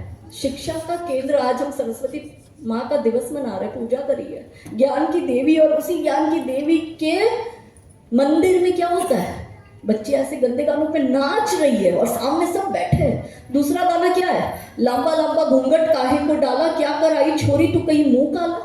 माँ बाप को पता नहीं चल रहा कि आपकी बेटियां कॉलेज में कैसे गंदे गानों पे डांस कर रही है, और वो बेटियां खुद अपने सोशल मीडिया प्रोफाइल पर ऐसे गाने, ऐसे डांस पोस्ट कर रही है। कॉलेज एडमिनिस्ट्रेशन इन्वॉल्व, बताओ आप किसके भरोसे रहोगे। तीसरा गाना वो तीसरा गाना था, छत पे सोया था बहनों ही, मैं तने समझ कर सो गई, मुझको राणा जी माफ करना, गलती मारे से हो गई। बहनों ही और जीजा साली के रिलेशन को तुम लोग अपवित्र करते हो, और हम हिंदुओं ने सहजता से हंसते हंसते बोलते हैं, हाथ कंधे पे रख के, वो साली को खींचता है जीजा और हंसते हंसते बोलता है, अरे साली तो आधी घरवाली होती है ना। और फिर जब उसी पत्नी के सामने उसका पति उसकी साली के साथ स्टार्ट हो जाता है अवैध रिलेशन में, तब उसको तकलीफ होती है। तूने ही तो छूट दी, तुम बोलते हो साली आधी घरवाली, और इसको सहजता से हिंदू समाज ने स्वीकार कर लिया। क्या उस पुरुष की कभी भी अच्छी नजर अपनी साली पे होगी जो ऐसे शब्द बोलता है, और क्या उस साली को कभी भी उस अपने जीजा में भाई स्वरूप दिखेगा। क्यों ऐसे शब्द हम अपने मुंह से बोलते हैं कि सहजता से समाज में, क्यों आज हम ये देख रहे हैं कि समाज में देवर भाभी के अवैध रिलेशन, जेठ के और उसकी भाभी के अवैध रिलेशन, क्योंकि ऐसा एकता कपूर अपने टीवी सीरियल में बना रही है। उसकी ऐसी टीवी सीरियल आ रही है, मुजफ्फरनगर कर या ऐसा कुछ यूपी में है, मिर्जापुर, सॉरी, तो मिर्जापुर की एक वेब सीरीज बनाते हैं, और मिर्जापुर में क्या दिखाते हैं कि ससुर अपनी बहू के साथ अवैध रिलेशन में, और वो बहू को प्रेशर देता है, मेरे साथ तो सेक्सुअल रिलेशनशिप में आ। वो एकता कपूर का एक पूरा सीजन हमने डिलीट करवाया, सुप्रीम कोर्ट तक हम पहुंचे और वो पूरा एपिसोड निकलवाया। उस एपिसोड में क्या था, उस एपिसोड में ये था कि एक किचन का टेबल, अब आप सोचिएगा, आपकी आत्मा, आपकी रूह कांपेगी, क्योंकि हमारे बच्चे यही देख रहे हैं, बेटा माँ का बलात्कार कर रहा है, पोता दादी का बलात्कार कर रहा है, कब ऐसा स्वभाव हमारा हो रहा है, ऐसी विकृति हमारे में कैसे आ रही है, क्योंकि हम ऐसी ही चीजें देख रही है। एक किचन का प्लेटफॉर्म होता है, उस सीजन का नाम है गंदी बात। किचन के प्लेटफॉर्म पर दादी, उसकी लड़के की भाभी, छोटी भाभी, लड़के की बड़ी भाभी और लड़के की बहन, 4 लोग किचन प्लेटफॉर्म पर काम करते हैं। और जो लड़का है जिसके लिए ये लोग सब दिमाग में सोच रहे गंदी बातें, क्योंकि नाम ही गंदी बातें, वो लड़का कहीं बाहर गया था और वहां से वो वापस अपने घर लौटता है, तो उस 4 महिलाएं घर की जितनी है वो उसके लिए खाना बनाती है, उसके मनपसंद का, और 4 महिलाएं अपने ही मन में, और वो स्क्रीन पे वो सीन आ रहा है। तो जो भाभी है, छोटी भाभी, वो कहती है, उसका जो नाम है उस लड़के का, वो नाम लिखे, आज तो वो आएगा, तो आज तो सबसे पहले उसके साथ जाके मैं सोऊंगी, आज वो मुझे खुश करेगा। तब जो दूसरी बड़ी भाभी है वो कहती है, खुश तो वो मुझे तेरे से ज्यादा वो करता है, और सारे सेक्सुअल जो सीन है वो गंदे से वो आते हैं। फिर जो वो तीसरी जो होती है बहन, वो कहती है, वैसे तो मैं इसकी बहन लगती हूँ, मगर बहन को भी बहुत अच्छा सेटिस्फाइड वो करता है। और फिर चौथा जो दादी है, वो दादी अपने पोते के लिए दिमाग में वही सोचकर, वही गंदा सीन साथ में चलता है, वो एज्यूम करती है और वो स्क्रीन पे आता है, और दादी कहती है, मेरा पोता जितना सेक्सुअल सेटिस्फाइड मुझे करता है ना, तुम इसका अंदाजा भी नहीं लगा सकती। अब आप सोचो कितनी गंदी मानसिकता ये एकता कपूर जैसी महिला है, हमारी महिलाओं का दिमाग खराब कर रही है, और वो ऐसी गंदी मानसिकता हमारे दिमाग में डाल रही है, और वही हम देख रहे हैं, इसलिए वही आचरण हमारे अंदर आ रहा है। दादी पोता, क्या ये संभव है? ये हम वहां लड़े और ये पूरा सीजन निकलवाया, और 2 साल पहले तो सुप्रीम कोर्ट ने बोला 2022 में कि ये एकता कपूर भारतीयों का दिमाग खराब कर रही है। और अभी 2024 में महाराष्ट्र इलेक्शन के पहले उस एकता कपूर पर पॉस्को के अंतर्गत गुनाह दाखिल किया गया है कि छोटे छोटे बच्चों के गंदे सीन, जो माइनर बच्चे हैं उनके साथ गंदे सीन शूट किए और उसने अपनी फिल्म में दिखाया। अब आप देखो कैसे हमारे में ये आचरण आ रहा है। बॉलीवुड की फिल्में देखकर हमारी लड़कियों को वो मियाँ अच्छा लग रहा है, बॉलीवुड की हर फिल्म में लड़का जो होगा वो मुसलमान होगा, हीरोइन जो होगी वो हिंदू की होगी, इनके बीच में लव एंगल दिखाते हैं, फिर हमारी लड़की को वो पसंद आएगा कि नहीं आएगा? इनके हर गाने में अली, मौला, सुभान अल्लाह यही आता है। 5 बार इनका भोंपू बजता ही है। अब मैं महाराष्ट्र बहुत जाती हूँ, मैं जिनके भी यहाँ रुकती हूँ हर जगह मुझे इन भोंपू की आवाज आएगी। अब आप राम राम राम नाम की माला जप रहे और उतने में वो बहुत ही जोर से भोंपू से बजेगा अल्लाह अकबर, तो ट्रस्ट मी आपके भी दिमाग में वो अल्लाह अल्लाह घूमने लग जाता है। ये मैं नहीं कह रही, ये विज्ञान कहता है कि आप जैसा सुनते हो आपके अनकॉन्शियस माइंड में वो जाता जाता है। आप किसी भी डॉक्टर को पूछना और फिर हमारा एग्जैक्टली वैसा आचरण हो जाता है कि हमारी बेटियों को ये अब्दुल आफ्ताब पसंद आने लग जाते हैं। जो हमारी महिला ने संघर्ष करा, जिन्होंने कन्वर्ट होना स्वीकार नहीं किया, जिन्होंने जौहर करना स्वीकार किया, 700 वर्ष पूर्व माता पद्मिनी माता 16,000 महिलाओं के साथ इसलिए जौहर करती है कि कोई खिलजी की गंदी नजर तो छोड़ो, वो लाशों को नहीं छोड़ते। वो माता जानती थी कि ये लोग लाशों से भी बलात्कार करते हैं, तो हमारे शरीर का अंश भर भी वो छू ना पाए, इसलिए वो जौहर कुंड में जाकर अपने शरीर का त्याग करती थी कि मेरे शरीर को अपवित्र ना करे। और ऐसा क्या 700 वर्ष में परिवर्तित हो गया कि हमारी बेटियां हंसते हंसते इनके पास जा रही है। 3 प्रश्न अपनी अंतरात्मा से करना मेरे भोले वाले हिंदू भाई बहनों। पहला प्रश्न, हमारी बेटी को छूट छाट जितनी हिंदू समाज में इतनी तो कोई नहीं है। हम हमारी बेटी को जीन्स, टी शर्ट, शॉर्ट, मिडी, स्कर्ट, फ्रॉक, स्लीवलेस, बैकलेस सब पहनने को देते हैं। जो हमारे घर में बेटी ये सब छूट छाट से पहनती है, वही हमारी बेटी उस अब्दुल के घर जाकर बुर्खा पहनने को कैसे तैयार हो जाती है? ये पहला प्रश्न। दूसरा प्रश्न, हमारी बिटिया हमारे घर में पहली रोटी गौ माता को खिलाती है, वही हमारी बिटिया उस अब्दुल के घर जाकर गौ मांस पकाने और गौ मांस का भक्षण करने को कैसे तैयार हो जाती है? ये दूसरा प्रश्न। तीसरा और अंतिम प्रश्न, हमारी बिटिया को यदि घर में अपने भाई या बहन से थोड़ा कम ज्यादा मिलता है तो कंप्लेन करती है ना, पापा आपने भैया को ज्यादा दिया, मुझे कम दिया, मम्मी आपने दीदी को 2 जीन्स लेकर दिए, मुझे 1 जीन्स लेके दिया, भैया को 200 रुपए वाली पहन दी, मुझे 199 वाली पहन दी। और वो अपनी कोई भी चीज अपने भाई बहन से शेयर नहीं करती है। और हर घर में ये होता है, हर भाई बहन की ऐसी छोटी मोटी नोकझोंक हर घर में होती है, अपनी चीजें शेयर नहीं करते। वही हमारी बिटिया उस अब्दुल के घर जाकर अपने पति को 3-3 सौतनों के साथ शेयर करने को कैसे तैयार हो जाती है? उसमें क्या निकाह जायज है? क्योंकि मेरे भोले वाले भाई बहनों, ये ब्लैंक स्लेट है। આપણે ગુજરાતી કહીએ ને કોરી પાટી છે। आप इस ब्लैंक स्लेट पर अपनी सभ्यता, अपनी संस्कृति की छाप नहीं छोड़ोगे, अपने धर्म की छाप नहीं छोड़ोगे। आप इस ब्लैंक स्लेट पर जय श्री राम नहीं छापोगे तो वो जिहादी अल्लाह अकबर छाप देगा। तय आपको करना है, आपको क्या करना है? हमारे बच्चे फेमिनिज्म के नाम पर फेक फेमिनिस्ट को फॉलो कर रहे हैं। वो करीना खान को, रिचा चड्डा को, स्वरा भास्कर जैसे लोगों को फॉलो करते हैं। इस देश का असल स्त्रीवाद हमने हमारी बेटियों को बताया नहीं। बॉलीवुड वालों ने फिल्म नहीं बनाई, एकता कपूर जैसी महिलाओं ने टीवी सीरियल नहीं बनाए, ओटीटी वालों ने उस पर वेब सीरीज नहीं बनाई। वो तो सब बढ़िया बढ़िया मुल्ला जैसा, अगर वो मुल्ला जो है वो गुंडा भी होगा, आतंकवादी भी होगा, वो अनपढ़ भी होगा, मगर वो संस्कारी होगा, और हिंदू लड़का पढ़ा लिखा भी होगा, अच्छा भी होगा, खानदानी भी होगा, मगर फिर भी वो धूर्त होगा, वो कपटी होगा, पंडित कपटी होगा, रुद्राक्ष पहनने वाला कपटी होगा, तिलक और भगवा पहनने वाला कपटी होगा। और वही ये मियां खच्चर घोड़ा टट्टू चलाने वाला है तो भी वो शुद्ध संस्कारी व्यक्ति है। ऐसा ही अपनी फिल्मों में दिखा रहे हैं। वही हमारी बेटियां ये देख रही है और वही बेटियां देखकर इनकी तरफ आकर्षित हो रही है, क्योंकि सॉफ्ट पावर के माध्यम से ये हमारे अनकॉन्शियस माइंड में जो ये स्लो पॉइजन दे रहे हैं। बच्चे का दिमाग फ्रेजाइल दिमाग होता है, उसको हमने अपना धर्म का शिक्षा नहीं दिया तो वो खाली जगह, वो जगह कोई तो भरेगा। आप इस जगह को नहीं भरोगे तो मैंने कहा ना, वो उस जगह को भरेगा। तो हमारी बेटियों को हमने अपना ज्ञान नहीं दिया, वो अपना ज्ञान अपने धर्म का, अपने मजहब का कंटिन्यू उसको ज्ञान देता जा रहा है और हमारी बेटियां उस पर आकर्षित हो रही है। और शाहरुख, सलमान, सैफ अली खान, इनको देखकर हमारी बेटियों को लगता है कि मेरा भी शाहरुख मुझे गौरी की तरह रखेगा। फिर वो अलग बात है कि इसको लगता है कि बॉलीवुड वाले शाहरुख वाला मेरा शाहरुख है और बहुत अच्छा है। अरे उसको गौरी को मिला है एक सुपरस्टार शाहरुख, तुझे मिला है वो पंचर वाला, वो तेरे 35 टुकड़े करके तुझे मार देगा या तुझे बेच देगा। ये अंतर कौन समझाएगा बेटियों को? सलमान खान के पीछे और इनके पीछे पागल तो उनके ही चरित्र को ही अपनाती है और इनको हमारे लड़के पसंद नहीं आते। ये मुसलमान की ओर जाती है। मैं ये नहीं कहती कि बॉयफ्रेंड मत बनाओ, बॉयफ्रेंड बनाओ, हम किसी को प्यार करने से रोक नहीं सकते, मगर प्रेमी कैसा होना चाहिए वो तो हम अपने बच्चों को बता सकते हैं कि बेटा जब राइट एज हो बच्ची की 11 वर्ष की, उसके पास बच्ची को बताओ, ये गौरव गाथा है, सुनाओ उसको, बोलो बेटा तू पहले अपना घर देख, फिर तू उस जिहादी का घर जाके देखना, तू पहले अपने माँ बाप को देख, फिर वहां जाके उसके माँ बाप को देखना, तू पहले अपने अड़ोसी पड़ोसी और रिश्तेदारों को देख, फिर तू वहां उसके यहाँ जाके उसके अड़ोसी पड़ोसी और रिश्तेदार को देखना, तू घर अपना खोलकर अपने कबाट में अपने कपड़ों को देख, और उसके घर जाके उसकी बहन बेटी और माँ के कबाट को कपड़ों का खोल के देखेगी, पूरे के पूरे तुझे काले मूर्खे नजर आएंगे।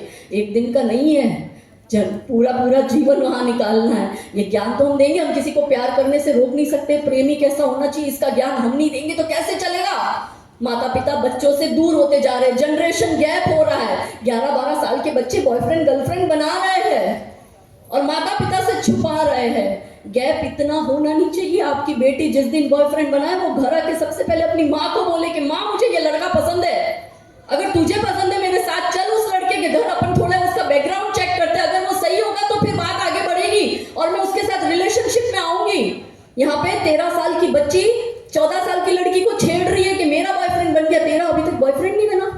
ये बच्चों के बीच कंपटीशन चल रहा है, हर एक स्कूल में चल रहा है। इससे हम हमारे बच्चों को कैसे बचाएंगे? हमें हमारी बेटियों को सिखाना पड़ेगा कि घर की दहलीज तू जैसे ही पार करती है, ये दुनिया जो है ये दुष्टों से भरी पड़ी है, तेरा चीर लूटने के लिए, तेरी इज्जत लूटने के लिए ये पड़ी पड़ी है। हमें हमारी बेटियों को बताना पड़ेगा कि रानी छिन्नम्मा रानी अप्पका ने क्या किया, रानी पद्मिनी माता ने क्या किया, रानी दुर्गावती रानी कमलावती ने क्या किया, हमें बताना पड़ेगा। हमें उनकी गौरव गाथा बतानी पड़ेगी। पाटन की रानी नायका देवी के विषय में कितनों को पता है? हाथ ऊंचा करके मुझे बता। वो लोग गुजरात में रहते हो, गुजरात की पाटन रानी के विषय में नहीं पता? 2, 4, 5 लोगों को। अब फिल्म नहीं बनी, बेटी को नहीं पता, बाकी सब ने किसी ने बताया नहीं। स्कूल कैरिकुलम में तो मैं बाबर से लेके औरंगजेब की पीढ़ियां रटवा दी जाती है।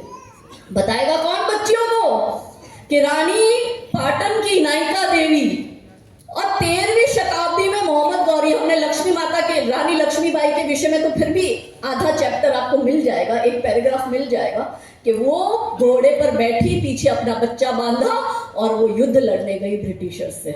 हमने उनके लिए सुना है, मगर माँ ने तो ये 1857 में किया था। लेकिन हमारी पाटन की, हमारी गुजरात की रानी नायका देवी ने 12वीं शताब्दी में जब मोहम्मद गौरी अटैक करने आया, उसको पता चला कि पाटन के राजा की डेथ हो गई, तो उस समय राजा रजवाड़ा था, ऐसे डिस्ट्रिक्ट नहीं थे, स्टेट चलता था और भारत का टॉप 3 में आता था। इतना पाटन के पास धन धान्य ऐश्वर्य वैभव ऐसा था। तो मोहम्मद गौरी की नजर के विधवा को तो ये कमजोर, महिलाओं को तो एनीवेज ये कमजोर समझते हैं, और इनकी तो किताब में भी महिलाओं के विषय में यही लिखा गया है, आसमानी किताब में, कि महिला क्या है? खेती है, जितना मर्जी पुरुष इस खेती पर जोत सकता है। तो इनको लगा, मलेच्छों को, इन्हें तो पता नहीं था कि इस आर्य भूमि की आर्य वीरा कैसी होती है। तो उसको लगा विधवाई तो है, साथ में छोटा बच्चा है, तो उसने, मोहम्मद गौरी ने आबू की घाटी पर चढ़ाई करी और वहां पर वो खड़ा रहा, और वहां खड़ा रहकर मोहम्मद गौरी ने अपनी सेना को रखा और अपने एक दूत को कहा कि जा रानी के पास जाके मेरा संदेश लेके आ। मोहम्मद गौरी का दूत रानी के पास गया और रानी साहब को कहा, पाटन आए और रानी साहब को कहा कि मोहम्मद गौरी अपनी सेना के साथ आबू की घाटी पर आ गया है और वो युद्ध करने वाला है, और उसकी 3 शर्तें, यदि आप ये तीनों शर्तें मान लोगी तो वो आप पर युद्ध नहीं करेगा। रानी ने कहा क्या है शर्तें? पहली शर्त, आप इस्लाम स्वीकार करो। दूसरी शर्त, आप मोहम्मद गौरी से निकाह करो। तीसरी शर्त, आप अपना पूरा पाटन का धन्य धान्य राज्य वैभव जो भी है सब मोहम्मद गौरी को दो। रानी बड़ी होशियार, बड़ी चतुर, मैं कहती हूँ ना, बचपन से ट्रेनिंग दी जाती थी। तो रानी ने उस दूत को बोला, मुझे तेरे राजा की तीनों शर्तें मंजूर है, जा तो मोहम्मद गौरी को जाके कह दे मैं तैयार हूँ। उसको वहां से भेजा और रानी ने अपना सेनापति बुलाया और बोला कि बताओ अपने पास में कितने हाथी है, कितने घोड़े, कितना शस्त्र बल है, कितने ऐसे लोग हैं जो अभी युद्ध कर सकते हैं। और आजू बाजू में उस समय राजा रजवाड़ों के साथ एक ऐसी MOU साइन होती थी, ऐसी संधियां होती थी कि जब भी जिसका युद्ध होगा तो इतना रजवाड़ा तो इन्वॉल्व होगा, ऐसी इनकी इंटरनल संधियां होती थी। तो बताओ कि कितने लोग अभी के अभी आ रहे हैं। तो सेनापति घबरा गया, उसने बोला कि राजा जी का तो देहांत हो गया, आप करी क्या लोगी, और आपका तो छोटा सा बच्चा, उसका तो उस समय बच्चा भी कुछ एक महीनों का था, कि आप ये कैसे युद्ध लड़ोगे, और अगर बच्चे को कुछ हो गया तो ये वंश आगे कैसे बढ़ेगा। रानी हो गई क्रोधित और रानी ने उसी समय सेनापति को वहां से निकाला, चल हट, तेरे जैसे कमजोर की मुझे जरूरत नहीं। रानी खुद सेना की कमान हाथ में लेती है और पूरी स्ट्रेटेजी युद्ध की बनाती है और जब मोहम्मद गौरी की सेना रात में सो रही होती है, तब अंधेरे का फायदा उठा के रानी अपनी पूरी सेना लेकर उस पर टूट पड़ती है, इन सबको वहीं मारती और काटती है। और मोहम्मद गौरी जब जान बचा के भागता है, तब रानी उसके पीछे पीछे जाती है और रानी को लगता है कि अब वो दूर हो गया मेरे से, और पीछे भी मोहम्मद गौरी की सेना, आगे भी मोहम्मद गौरी की सेना, बीच में रानी को लगता है कि अब मैं फंस चुकी हूँ और मैं उसे पहुंच नहीं पाऊंगी। तो रानी दूर से उसके हाथ में जो बड़ा सा कटार होता है, वो मोहम्मद गौरी को इतना जोर से मारती है कि मोहम्मद गौरी के पीठ के पीछे जो लोअर बैक पार्ट होता है, उस लोअर बैक पार्ट पर वो जाके इतना जोर से लगता है कि मोहम्मद गौरी डर के मारे सीधा सिंध जाके रुकता है। और वहां जाके उसको पता चलता है कि ये रानी नायिका देवी ने तो मुझे नपुंसक बना के भेज दिया और वो 13 साल तक भारत नहीं आता। यह है हमारी योद्धा नारियों की शौर्य गाथा कि इतिहास हमारा पढ़ लेना, रक्त से शब्द सजाए हैं, सर कटे थे धड़ लड़े थे, तब जाके हिंदू कहलाए हैं। ये हमारा इतिहास। क्या हमने बच्चों को बताया? नहीं। हमारे बच्चे बहुत समझदार हैं। गलती हमारे बच्चों की है ही नहीं, गलती हमारी है। हमारे बच्चों को हमने ये नहीं बताया। हमने हमारी बच्चियों को क्या दिखाया? करीना खान। तो वो सैफ अली खान से विवाह करके तैमूर और जहांगीर पैदा कर लिए। अब आप देखो, करीना की आप 5 पीढ़ी पहले जाओ, 5 पीढ़ी पहले क्या था? उसके पृथ्वीराज कपूर के खानदान की, वो पृथ्वीराज चौहान के नाम से उसके परदादा का नाम था, परदादा का पृथ्वीराज कपूर। उसके घर पैदा हुआ राज कपूर, राज कपूर के घर पैदा हुआ रणधीर कपूर, रणधीर कपूर के घर आई करीना कपूर, और करीना की कोख से तैमूर और जहांगीर पैदा हो रहे। आप सोचो, 5 पीढ़ी में ये सर्वनाश हो रहा है। हमें लगता है कि हमने इन इस्लामिक आक्रमणकारियों को निकाल दिया, मगर सैफ अली खान कहता है मेरी वही मुगल सोच है, तुम्हारी हिंदू लड़कियों को उठा के लेके जाऊंगा और कोख से तैमूर और जहांगीर पैदा करवाऊंगा। और हमारी लड़कियां ये कर रही है। हमारी लड़कियां हंसते हंसते इस्लाम स्वीकार कर रही है। सबसे महान धर्म हमारा, सबसे पुरातन धर्म हमारा, इतना प्रोग्रेसिव धर्म हमारा, फिर हमारी बेटियां इस धर्म से क्यों विमुख हो रही है? क्योंकि ये बॉलीवुड वाले, OTT वाले, टीवी सीरियल वाले हमारी बहन बेटियों के दिमाग खराब कर रहे हैं और हमारी बहन बेटियां इनको फॉलो करने में लगी है। अगर हमारी बहन बेटियों को जीजा माता की कहानी सुनाई होती, यदि किसी बॉलीवुड वाले ने जीजा माता पे फिल्म बनाई होती, तो उस बॉलीवुड वालों को पता है कि हम जीजा माता पे फिल्म बनाएंगे तो फिर हमारी बेटियां भी जीजा माता बनेगी और कोख से छत्रपति शिवाजी महाराज पैदा होंगे। मगर वो हमारी बेटियों को क्या दिखा रहे हैं? करीना खान। क्योंकि उनको क्या चाहिए? तैमूर और जहांगीर। इसका मतलब है गजवाए हिंद। भारत को इस्लामिक देश बनाने का षड्यंत्र चल रहा है। आप दशों दिशाओं से घिर जा चुके हैं। लव जिहाद, लैंड जिहाद, धर्मांतरण, तीनों का कनेक्शन आतंकवाद से। और 2047 से पहले भारत को यदि इस्लामिक देश बनाना है, तो ये मैं नहीं कह रही हूँ, इनके फतवे बाहर निकल चुके हैं देवबंद से। और पॉपुलर फ्रंट ऑफ इंडिया को, जिसको भारत सरकार ने 2023 में बैन किया, जो इस्लामिक NGO था बहुत बड़ा, उसका घोषणा पत्र पढ़ लेना, अभी भी पब्लिक डोमेन पे अवेलेबल है, घर जाके सर्च करना। उसमें क्या लिखा है कि भारत को 2047 से पहले इस्लामिक देश बनाना है, इसलिए मुस्लिम लड़कों तुम लव जिहाद करो, तुम लैंड जिहाद करो, तुम धर्मांतरण करो, तुम्हें जो करना है वो तुम करो, उसके लिए हम तुम्हें सारा सपोर्ट करेंगे, मगर भारत को 2047 से पहले इस्लामिक देश बनाएंगे। 47 बहुत दूर है, हम 2035 से पहले कन्वर्ट हो चुके होंगे। हमारे पास मात्र ये 10 वर्ष बचे हैं। हमने कहा ना स्टार्ट में, हमारे लिए डू एंड डाई की सिचुएशन है। अब ये 10 वर्ष में हमने नहीं संभाला तो हम अपना भारत अपने हाथ से खो देंगे। भैया ने बात करी ना, हम विदेश में भेज रहे, आप यहाँ से अपने बच्चों को, और गुजराती ज्यादा है विदेश में, गुजराती लोग प्रॉस्परस है, माता लक्ष्मी जी की खूब कृपा है, तो बच्चों को बाहर पढ़ने भी भेजते हैं। अच्छी बात है, उसमें कोई गलत है भी नहीं है, बच्चा अच्छी एजुकेशन ले, हर माता पिता का ये सपना होता है। मगर आप ये सोचिए कि हम यहाँ से हमारे बच्चों को अमेरिका, कनाडा, ऑस्ट्रेलिया तो भेज रहे हैं। हम जिस देश में 100 करोड़ है, हम उस देश में ही सुरक्षित नहीं हैं। तो क्या ये 30 करोड़ और 10 करोड़ और 5 करोड़ के देश में हम सुरक्षित होंगे क्या? कहने के लिए हम भारत में 100 करोड़ है, पर क्या सच में हम 100 करोड़ हैं?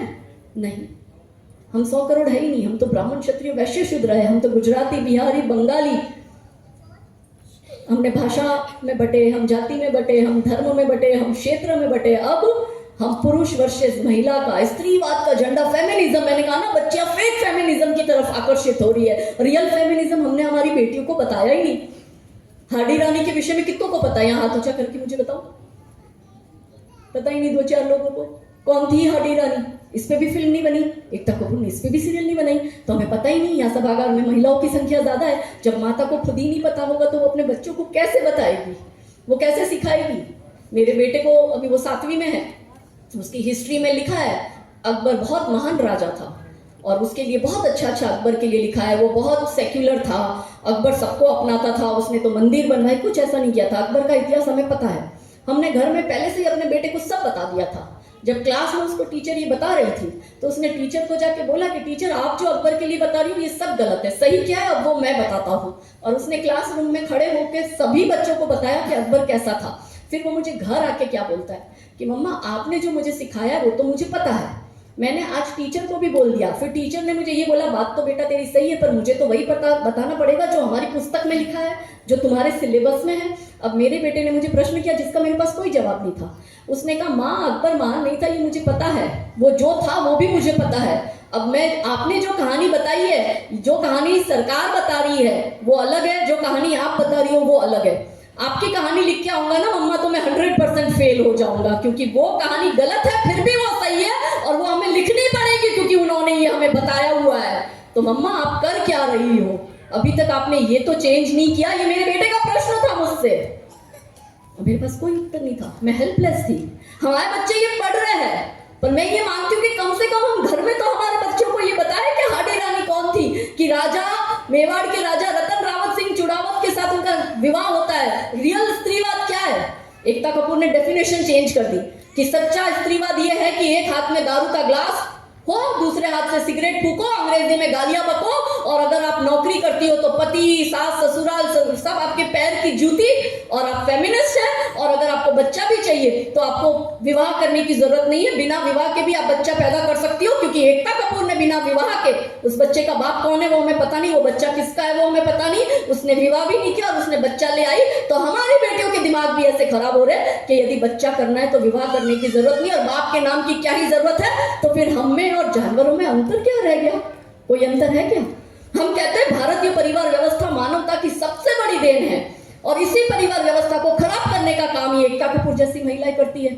समर्थ नारी की बात तो करें, पर क्या नारियां सच में समर्थ है?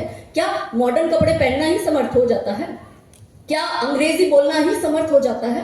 क्या बड़ी बड़ी स्कूल कॉलेज में पढ़ना या अच्छी जॉब करना या किसी बड़ी कंपनी की सीईओ होना ही समर्थ हो जाता है? समर्थ नारी क्या है उसका मैं उदाहरण देती हूँ कि हडी रानी जो राजा रतन रावत सिंह चुड़ावत के साथ उनका विवाह होता है, और विवाह के दूसरे दिन ही पास के राजा का संदेश आता है कि औरंगजेब की सेना अटैक करने आ रही है, तो आसपास के सारे राजा रजवाड़ा एकत्रित होकर इस स्थान पर सब अपने अस्त्र बल सब लेकर यहाँ पे पहुंचो अपनी सेना लेके। राजा जी वो पढ़ते तो दुखी हो जाते हैं कि मेरा कल तो इनसे विवाह हुआ है, अब मैं युद्ध भूमि में जाऊँ और वहां पे यदि मेरी डेथ हो जाती है, वहां पे मेरा बलिदान हो जाता है, तो रानी तो एक दिन का विवाह का टाइम, और वो तो एक दिन में ही वो तो विधवा हो जाएगी। तो राजा जी को बड़ा दुख होता है, उनको युद्ध लड़ने की इच्छा नहीं होती है। तो रानी सा राजा जी को समझाती है और राजा जी को कहती है कि आप मेरी चिंता मत करो, आप ये युद्ध लड़ने जाओ, और युद्ध लड़ते लड़ते यदि आपका बलिदान भी हो जाता है तो गौरवान्वित होकर आजीवन आपकी विधवा बनकर भी ये पूरा राजा रजवाड़ा संभालूंगी और आपका नाम आगे लेके जाऊंगी। और वो उनको युद्ध में भेजती है। जब राजा जी युद्ध में जाते तो थोड़ा सा समय होता है, अभी सारी सेना एकत्रित होती है, तो नया नीतियां बनानी है, वो रणनीति नहीं बना रहे, वो वहां पे बैठ के मुझे याद करेंगे और ये सारी चिंताओं में घिर जाएंगे कि मुझे कुछ होगा तो रानी का क्या होगा, अभी विवाह हुआ कौन ध्यान रखेगा, ये सारी चिंता करेंगे। जहां पे वो उनको नीतियां बनानी है वो मुझे याद करेंगे कि ये युद्ध वो लड़ेंगे कैसे और जीतेंगे कैसे। तो रानी सब क्रोधित होती है, हाथ में कटार लेती है, वो कहती है यदि मैं जीवित हूं तो मुझे याद करेंगे ना, कि उनको वापस लौटकर आने की चिंता रहेगी। अगर मैं रहूंगी नहीं तो उनके पास क्या है, केवल 2 विकल्प, या तो बलिदान देंगे या युद्ध जीतेंगे। रानी सा हाथ में कटार लेती है, अपनी गर्दन काटती है, थाल में सजा के दूत को देती है और कहती है कि जा तेरे राजा को मेरी निशानी दे दे। और वो दूत जाता है राजा के पास, रानी का कटा मुख देखकर रानी सा का पूरा मैसेज मिलता है और राजा जी उनकी मैसेज को समझ जाते हैं। राजा जी उनके बलिदान को समझते हैं, मातृभूमि के लिए उनके प्रेम को समझते हैं, धर्म के लिए उनके प्रेम को समझते हैं। और राजा जी, रानी के लंबे बाल होते हैं, कटे मुख की माला बनाते हैं राजा जी। वो युद्ध राजा जी औरंगजेब से जीतते हैं और वो युद्ध जीतने के बाद उसी रणभूमि में, क्योंकि रानी का बलिदान था और राजा जी को भी वो बलिदान करना था क्योंकि वो रानी सा से बहुत प्रेम करते थे, तो रानी सा को याद कर कर उसी रणभूमि में राजा जी हाथ में तलवार लेते और अपनी गर्दन काटकर वही अपने शरीर का त्याग करते हैं। क्या बॉलीवुड वाले इस पे फिल्म बनाएंगे? क्या ये लव स्टोरी नहीं है? बोलो, इससे बड़ी लव स्टोरी क्या होगी कि जिसमें पति से भी प्रेम है, धर्म से भी प्रेम है, मातृभूमि से भी प्रेम है, जिसमें शौर्य भी है, जिसमें वीरों की गाथा भी है, जिसमें एक ऐसी नारी है जो अपने पति को हंसते हंसते रणभूमि में भेजती है और उसको लगता है कि मेरे पति के कार्य के बीच में मैं आ रही हूँ, इस धर्म के कार्य के बीच में मैं आ रही हूँ, तो वो अपना बलिदान हंसते हंसते दे देती है। इससे बड़ा क्या होगा त्याग? और ये क्या दिखाते हैं? अपनी फिल्म बनाते हैं अतरंगी रे, और उसमें वो हीरोइन को क्या बोलते हैं? हिंदू होके हिंदू बॉयफ्रेंड मत रखो, आपकी लव स्टोरी तो तब बनेगी जब आप हिंदू होके किसी मियां से प्यार करोगे, तब आप इतिहास में छपोगे, लैला मजनू जैसे आपकी जोड़ी लगेगी, तब आपके नाम स्वर्णिम अक्षरों में लिखे जाएंगे। इसलिए हमारी बेटियां ऐसी हीरोइनों को देखकर ऐसे आचरण अपनाती है और वो डायलॉग देती है कि लव स्टोरी तो मेरी लव स्टोरी है कि मैं ठाकुर की लड़की और वो कतई मियां भाई, और ये है मेरी लव स्टोरी, ये है असली लव स्टोरी। तब तो ना हमारी बेटी को लगता है कि हिंदू होके हिंदू बॉयफ्रेंड मत बनाओ, हिंदू होके हिंदू से विवाह मत करो, मुझे भी इतिहास में छपना है, मुझे भी अपनी लव स्टोरी बनानी है। क्योंकि 13-14 साल की एज, हार्मोन्स चेंज होते हैं, खून का उबाल होता है, खोड़ लगी है पार्टनर ढूंढने की, तो उसको लगता है कि मुझे भी इतिहास में अपना नाम करना है, तो मैं भी मुस्लिम बॉयफ्रेंड बनाऊंगी। क्योंकि अतरंगी रे में ये कहा गया है कि लव स्टोरी तो आपकी तब कही जाएगी जब आप अपने घर परिवार, अपने समाज, अपने रिलीजन, अपने धर्म को छोड़कर, जब पूरा समाज आपके खिलाफ होगा और आप मियाँ के साथ भागकर निकाह करोगी, तो वो लव स्टोरी कही जाएगी। और हमारी बेटियां ये देखती है। लव स्टोरी ये है जो हार्डी रानी ने राजा जी के लिए किया और जो राजा जी ने रानी सा के लिए किया। हमारा राम सेतु लव स्टोरी की सबसे बड़ी निशानी है कि इतिहास चुराए नहीं है, हमने इतिहास बनाए हैं और लाखों शीश कटे हैं रण में, तब जाके हिंदू कहलाए हैं। मगर हमारी बेटियों को फेमिनिस्ट बनकर मल्टीपल अफेयर्स, एकता कपूर की सारी टीवी सीरियल उठा के देख लो, एक बढ़िया हिंदू महिला दिखाएंगे अच्छे अच्छे कपड़ों में, अच्छे मेकअप में, अच्छी ज्वेलरी में, हमारी लड़कियां उसकी तरफ आकर्षित होगी। और क्या दिखाते हैं उसमें? एक से प्यार करेगी, विवाह दूसरे से करेगी, फिर दूसरे के साथ अनबन होती है, फिर उसको तीसरे की तरफ आकर्षण होता है, इसमें वो जो दूसरा वाला है उसका एक्सीडेंट होकर मर जाता है, फिर उसको कोई चौथा अच्छा लगने लगता है और चौथे के साथ वो दूसरे के जो बच्चे हैं उसका विवाह करवाते ही होते हैं कि इतने में वो जो दूसरा मर गया वो जिंदा हो जाता है, फिर कंफ्यूज होती है दूसरे के साथ जाऊं कि चौथे के साथ जाऊं।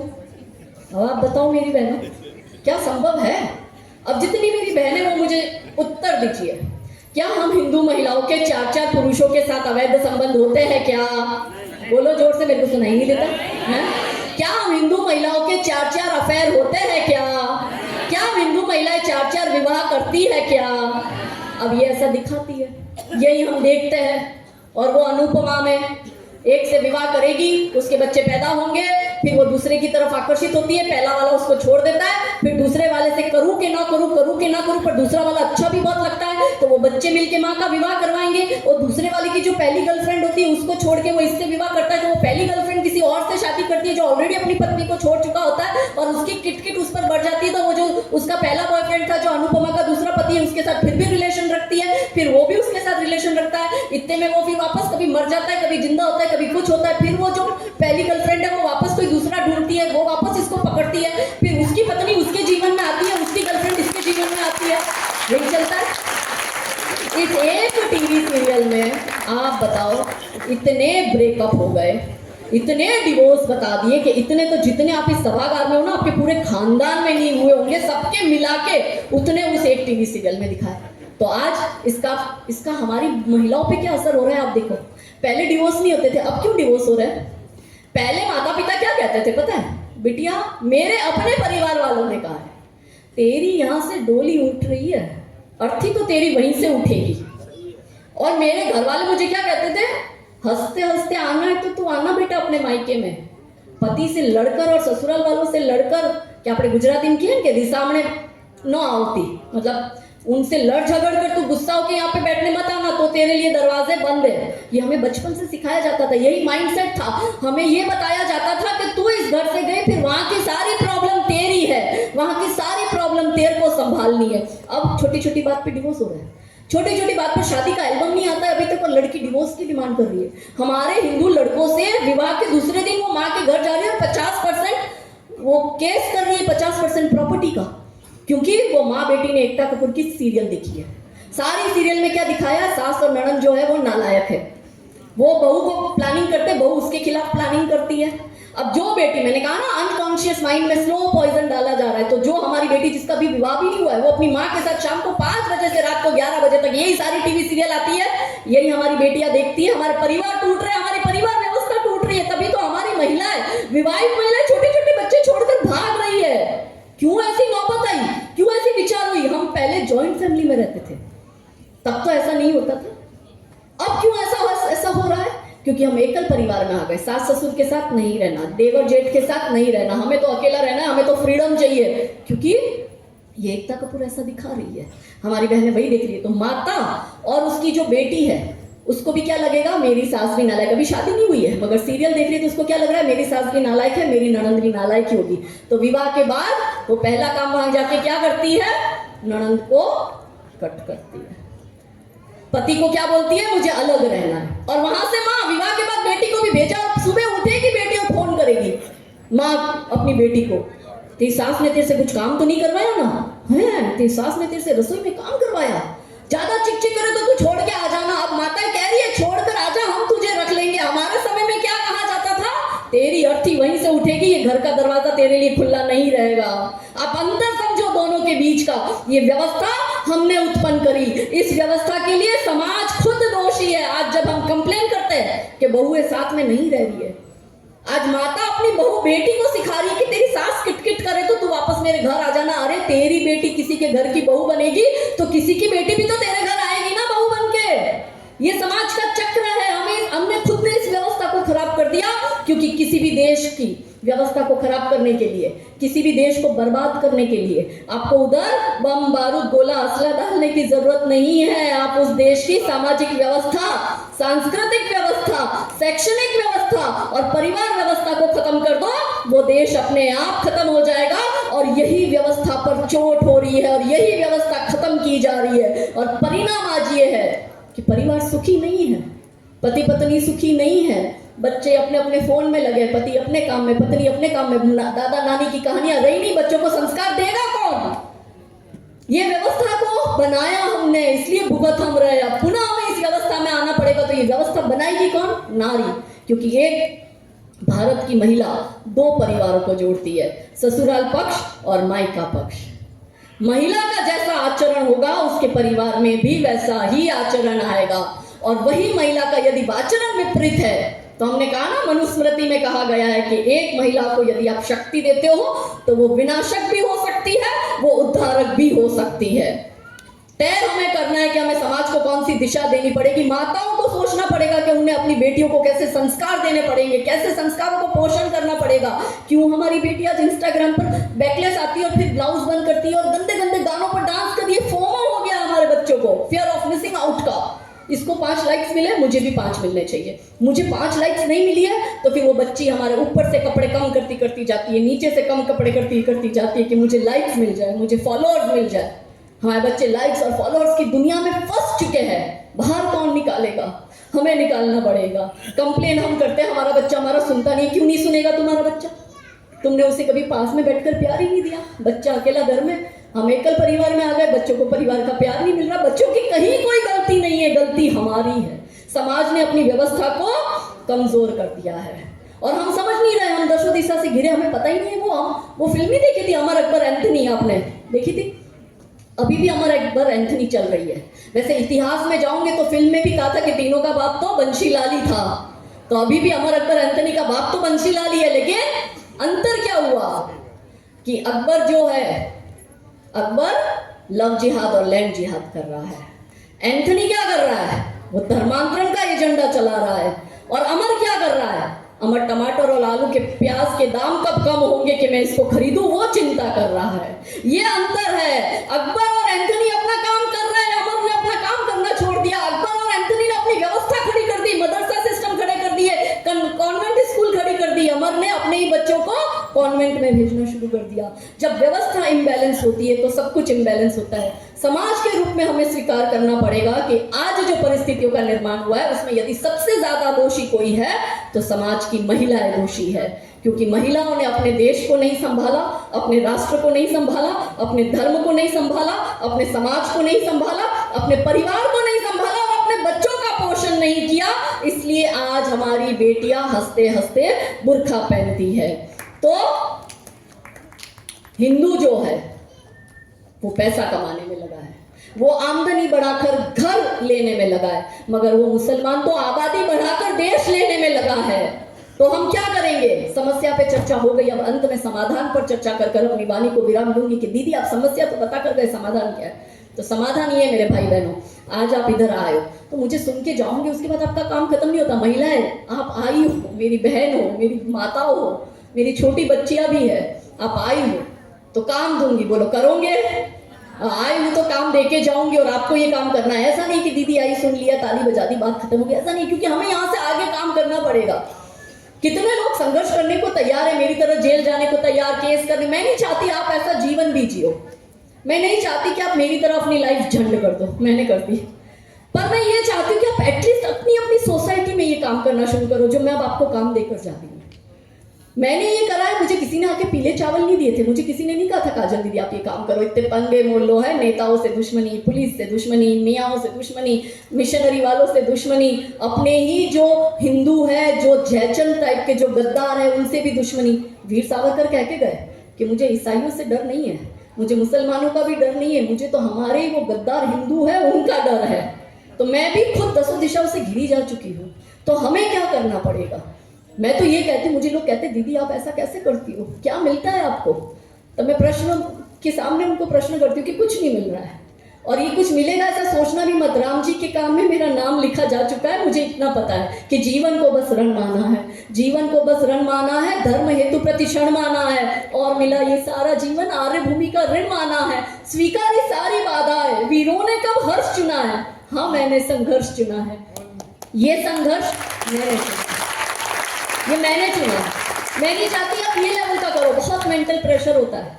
मैं अभी 10 दिन पहले बैक टू बैक 3 दिन का ऐसा भयंकर ट्रैवल था कि मैं 3 दिन नहीं सोई हूँ, और 3 दिन नहीं सोने, तीसरे दिन जब मैं तीसरे दिन भी जब मैं रात में सोई नहीं और मैं कर्णावती पहुंची और रात को 1:30 बजे मैं पहुंची, और उसके बाद मैं अपना सूटकेस रीशफल करी थी, इसमें से सामान निकल कर दूसरे में, क्योंकि मेरी सुबह फ्लाइट थी अर्ली मॉर्निंग।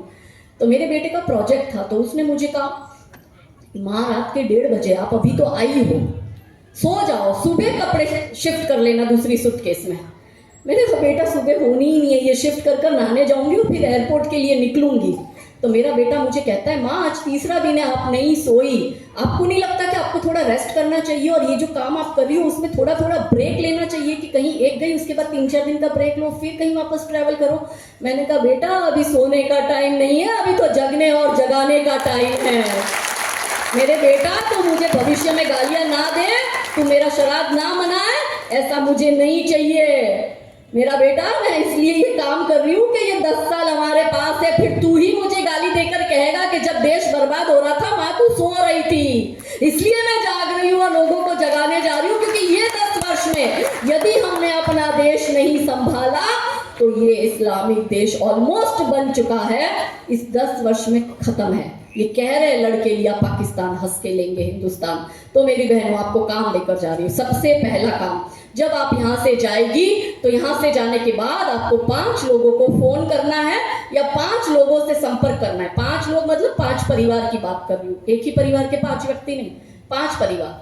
वो आपके रिलेटिव भी हो सकते हैं, वो आपके पड़ोसी भी हो सकते हैं, वो आपके बच्चों के मित्रों का परिवार हो सकता है, कोई भी 5 परिवार, उनसे आपको कांटेक्ट करना है। और आज का जो हमारा विषय है उस पर आपको चर्चा करनी है। बोलो करोगे? होगा। 5 लोगों से, 5 परिवारों से बात होगी।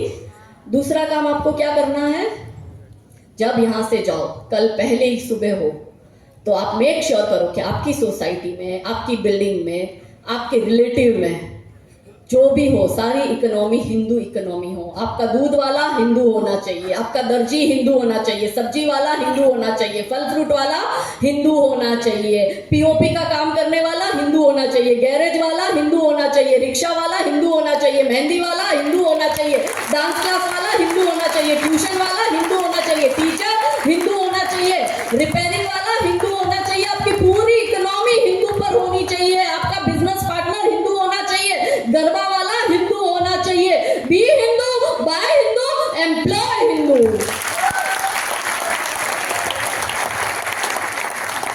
और क्या कर सकते हो? सेल्फ डिफेंस की ट्रेनिंग लेना स्टार्ट कर दो अपने अपने सोसाइटी में। मैं नहीं चाहती पूरे दुनिया का ठेका लो, कम से कम अपनी सोसाइटी भी ना कर पाओ तो कोई नहीं, अपने खानदान के लोगों को सेल्फ डिफेंस की ट्रेनिंग लो। और उसमें भी बच्चा और उसके माता पिता सब लोग ट्रेनिंग ले, क्योंकि आप तो एक घर में 3 हो। वो अब्दुल 18 की फौज लेके आपके घर में आएगा और वो आपके घर पे कब्जा करेगा। आप इधर कोठे बंगली बड़े बड़े घर बना रहे हो, वो अब्दुल वहां बाहर पंचर छाटने वाला देख रहा है कि ये बंगला तो मेरा ही है, ये कोठी तो मेरी होने वाली, क्योंकि उसने 18 पैदा करे। आपके पास खाली एक बच्चा। जीत उसकी होती है जिसकी संख्या ज्यादा होती है। और आपको लगता है ये सरकार, ये नेता, ये प्रशासन बचाने आएंगे। वो 18 अब्दुल आपके घर घुसेगा तो पुलिस आपको ये बोलेगी एक काम करो, आप केस लिखवा दो, हम FIR लिख देते। फिर काटते रहो 30-30 साल तक कोर्ट कचहरी के धक्के। 30 वर्ष से अधिक हो गया क्या किसी कश्मीरी हिंदू को उसका मकान मिला? क्या बंगाल में हिंदुओं को मिला? क्या या गुजरात में कब्जे हो रहे हैं, मिला? क्या कुछ हुआ? कोर्ट कचहरी के धक्के खाओ। तो कम से कम जब वो 18 आपके पास आए तो 5-6 को तो मरना तो एनीवेज है, तो 5-6 को निपटा के मरो। तो सेल्फ डिफेंस की ट्रेनिंग लेना स्टार्ट करो। और क्या कर सकते हो? बच्चे पैदा करो। मेरी बहनों, 2 तो पैदा करो। रुखसाना अफसाना 18 पैदा कर रही है, आपसे 2 बच्चे पैदा नहीं हो रहे। कैसे करोगे? और आज की जनरेशन में एक नया है, हमें बच्चा नहीं चाहिए, हम तो अकेले रहेंगे। तो फिर ये सारा इकट्ठा किया, इस पे कब्जा कौन करेगा? वो अब्दुल ही तो करेगा, क्योंकि उसकी तो प्लानिंग ही वही है। तो बच्चे पैदा करो। और क्या कर सकते हो? होटल में खाना खाना बंद करो। ये जो जोमेटो और स्विगी मंगवाते हो, उस पर देखो कौन देने आ रहा है, उसका नाम क्या है। वो आपके खाने में नपुंसकता की दवाई मिला रहा है। हिंदुओं की प्रजनन क्षमता कम हो गई। मैं पिछले महीने 3-4 महीने पहले उड़ीसा में थी और वहां के एक बड़े डॉक्टर के साथ मेरी चर्चा हुई। तो डॉक्टर ने मुझे कहा इस पूरे 1 वर्ष में हमने 10,000 महिलाओं की, मतलब 10,000 कपल की IVF डिलीवरी करवाई है। IVF मतलब समझते हो ना, जिसको नॉर्मल तरीके से बच्चे नहीं होते हैं तो टेस्ट ट्यूब या IVF जिसको बोलते हैं, तो वो एक पूरी प्रोसेस होती है। और वो प्रोसेस बड़ी महंगी है कि जिसमें कम से कम आपका 5-7 लाख रुपए का खर्चा होता है। तो उसने मुझे कहा, मैंने कहा अच्छा। बोले हाँ 10,000 कपल की। और बोले दीदी शॉकिंग ये है कि 10,000 जो कपल थे वो सारे हिंदू कपल थे, एक भी मुसलमान का IVF से डिलीवरी नहीं हुआ। अब आप सोचो, मन में प्रश्न आएगा ना, भाई एक कपल नहीं क्यों? हिंदू एरिया में ये लोग सब्जी भाजी फल फ्रूट बेचने जा रहे हैं, इसके पीछे का कारण क्या है? मैं मुंबई में एक बहुत बड़े व्यक्ति से चर्चा कर रही थी। फिर उस चर्चा में एक पुलिस इंस्पेक्टर भी इन्वॉल्व हुआ। वो तब रिटायर हो चुका था, मगर वो पुलिस इंस्पेक्टर ने मुझे बात करी, वो अपने संगठन से जुड़ा हुआ था। उसने कहा दीदी हमने एक होटल में यहाँ पे छापा मारा जब मैं ऑन ड्यूटी था, और छापे में जब उसके रेस्टोरेंट में गए तो इतनी सारी दवाइयाँ मिली। जब हमने उन दवाइयों को लैब टेस्ट में भेजा तो पता चला कि ये सारी नपुंसकता की दवाई है और वो मुसलमान चला रहा था। फिर उससे हमने और पूछपरछ करी तो और कुछ होटलों के नाम मिले और हमने उनसे पूछा ऐसा क्यों करते हो? तो बोले हम हिंदुओं के खाने में दवाई मिलाते हैं क्योंकि उनकी प्रजनन क्षमता घट जाए। आप देखो, आप घिरे जा चुके हो, वैसे भी आप बच्चा पैदा नहीं कर रहे हो, आप 1 या 2 बच्चे तक सीमित रह गए हो, और उसमें भी यदि आपकी प्रजनन क्षमता कम होगी तो आप IVF से बच्चा करवा रहे हो। और IVF का पूरा प्रोसेस ही इतना महंगा है कि एक बेचारा मध्यम वर्गीय हिंदू एक बच्चे के पीछे 5 से 7 लाख रुपए खर्च कर देता है, तो क्या दूसरा बच्चा पैदा करने की उसमें क्षमता है?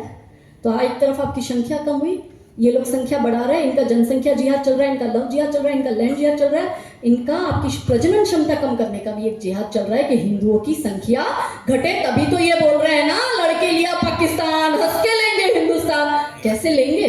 ऐसे ही तो ले रहे हैं। ये हम ऐसे मुट्ठी पर कैसे हो गए? अपने ही देश में अपनी सुनी नहीं जा रही है। अपने ही देश में राम मंदिर के लिए हमें संघर्ष करना पड़ रहा है, काशी मथुरा के लिए संघर्ष करना पड़ रहा है। महाकुंभ में मुल्ले ये कहते हैं कि हमें दुकानें लगाना अलाउ नहीं किया है, तो भाई तो तुम्हारे लिए तो हम काफिर है। फिर काफिर जो बुत परस्त है, जो मूर्ति पूजक है, उसके यहाँ तुझे दुकान लगाने क्यों आना है? तो बाहर का खाना खाना बंद करो। और वैसे भी हमारे शास्त्रों में कहा गया है, क्या कहा गया है? जैसा अन्न वैसा मन। हम गंदा खा रहे, हम गंदा देख रहे हैं, तो वही विकृत मानसिकता हमारे अंदर जागरूक हो रही है और वही गलत काम फिर हम करने लग जाते हैं। और आप क्या कर सकते हो? हिंदू संगठन को ज्वाइन करो। आप यहाँ पे जितने लोग हो वो किसी ना किसी संस्था से जुड़े हो, अपने समाज की किसी संस्था से जुड़े हो। मगर मेरी बात याद रखो भाई बहनों, जब भी इस्लामिक आक्रमणकारी आपको मारने काटने आएंगे तो आपका पैसा, आपके रिश्तेदार, आपके पड़ोसी आपको बचाने नहीं आएंगे। हमारा हिंदू संगठन का लड़का ही आपके लिए गोलियां खाने आएगा। किसी माँ के बच्चे की हत्या हो जाती है तो माँ कहती है मेरे बेटे को कोई बचाने नहीं आया। अरे मैया, जब किसी और का बेटा मर रहा था तो तुम बचाने गई थी कि कोई तुम्हारे बच्चे को बचाने आएगा?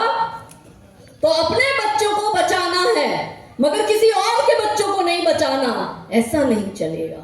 सब मिलकर काम करेंगे तो ही हम आगे बढ़ेंगे। राम मंदिर किसी एक ने थोड़ी बनाया था, सबने मिलकर बनाया था। कोई व्यक्ति ऐसा कह सकता है कि मैं अकेला ही हूं जिसने राम मंदिर बनाया? इसको मैं कनेक्ट करती हूँ। और क्या काम करना है? जातिवाद के भेदभाव को मिटाओ, क्योंकि राम मंदिर के संघर्ष में कोई जाति थी क्या? कोई ब्राह्मण क्षत्रिय वैश्य शूद्र था क्या? अयोध्या की भूमि रक्त रंजित हुई है, कोई कहेगा कि वहां पे कौन सी जात का ज्यादा खून बहा था? संतों महंतों से रक्त रंजित हुआ अयोध्या की भूमि, और 500 वर्ष का संघर्ष 60 सेवकों ने बलिदान दिया, तब तो ना जाके राम मंदिर बन रहा है। और हम बैठे गुजरात की भूमि पर, उन 60 सेवकों को गोधरा में जिंदा जला दिया। सबने मिलकर किया तब राम मंदिर बना। मिलकर लड़ेंगे तो अखंड हिंदू राष्ट्र बना पाएंगे, मिलकर लड़ेंगे तो लव जिहाद मुक्त भारत बना पाएंगे। कि राम नाम का गौरव जीता, राम नाम का गौरव जीता, सत्य सनातन सौरभ जीता, अवधपुरी की माटी जीती, केसरिया परिपाटी जीती, जीता लाल लहू कोठारी, तपो साधना जीती सारी, जीती है हुंकार हमारी और हिंदुआ धार हमारी। भगवा ओढ़ अयोध्या जीता, काशी का गंगाजल जीता, चोटी जीती, वंदन जीता और भाल का चंदन जीता। जीत गई घनघोर प्रतीक्षा, जीत गई गीता की शिक्षा, जीत गए हनुमंत जानकी, जय जय हो करुणा निधान की।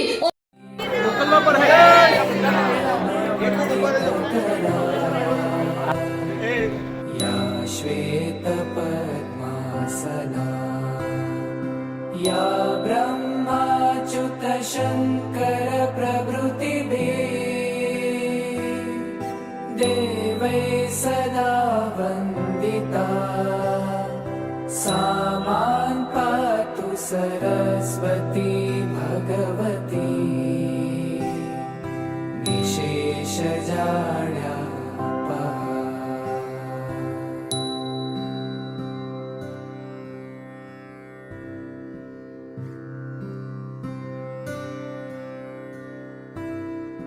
या कुन्देन्दुतुषारहारधवला, या शुभ्रवस्त्रावृता, या वीणावरदण्डमण्डितकरा,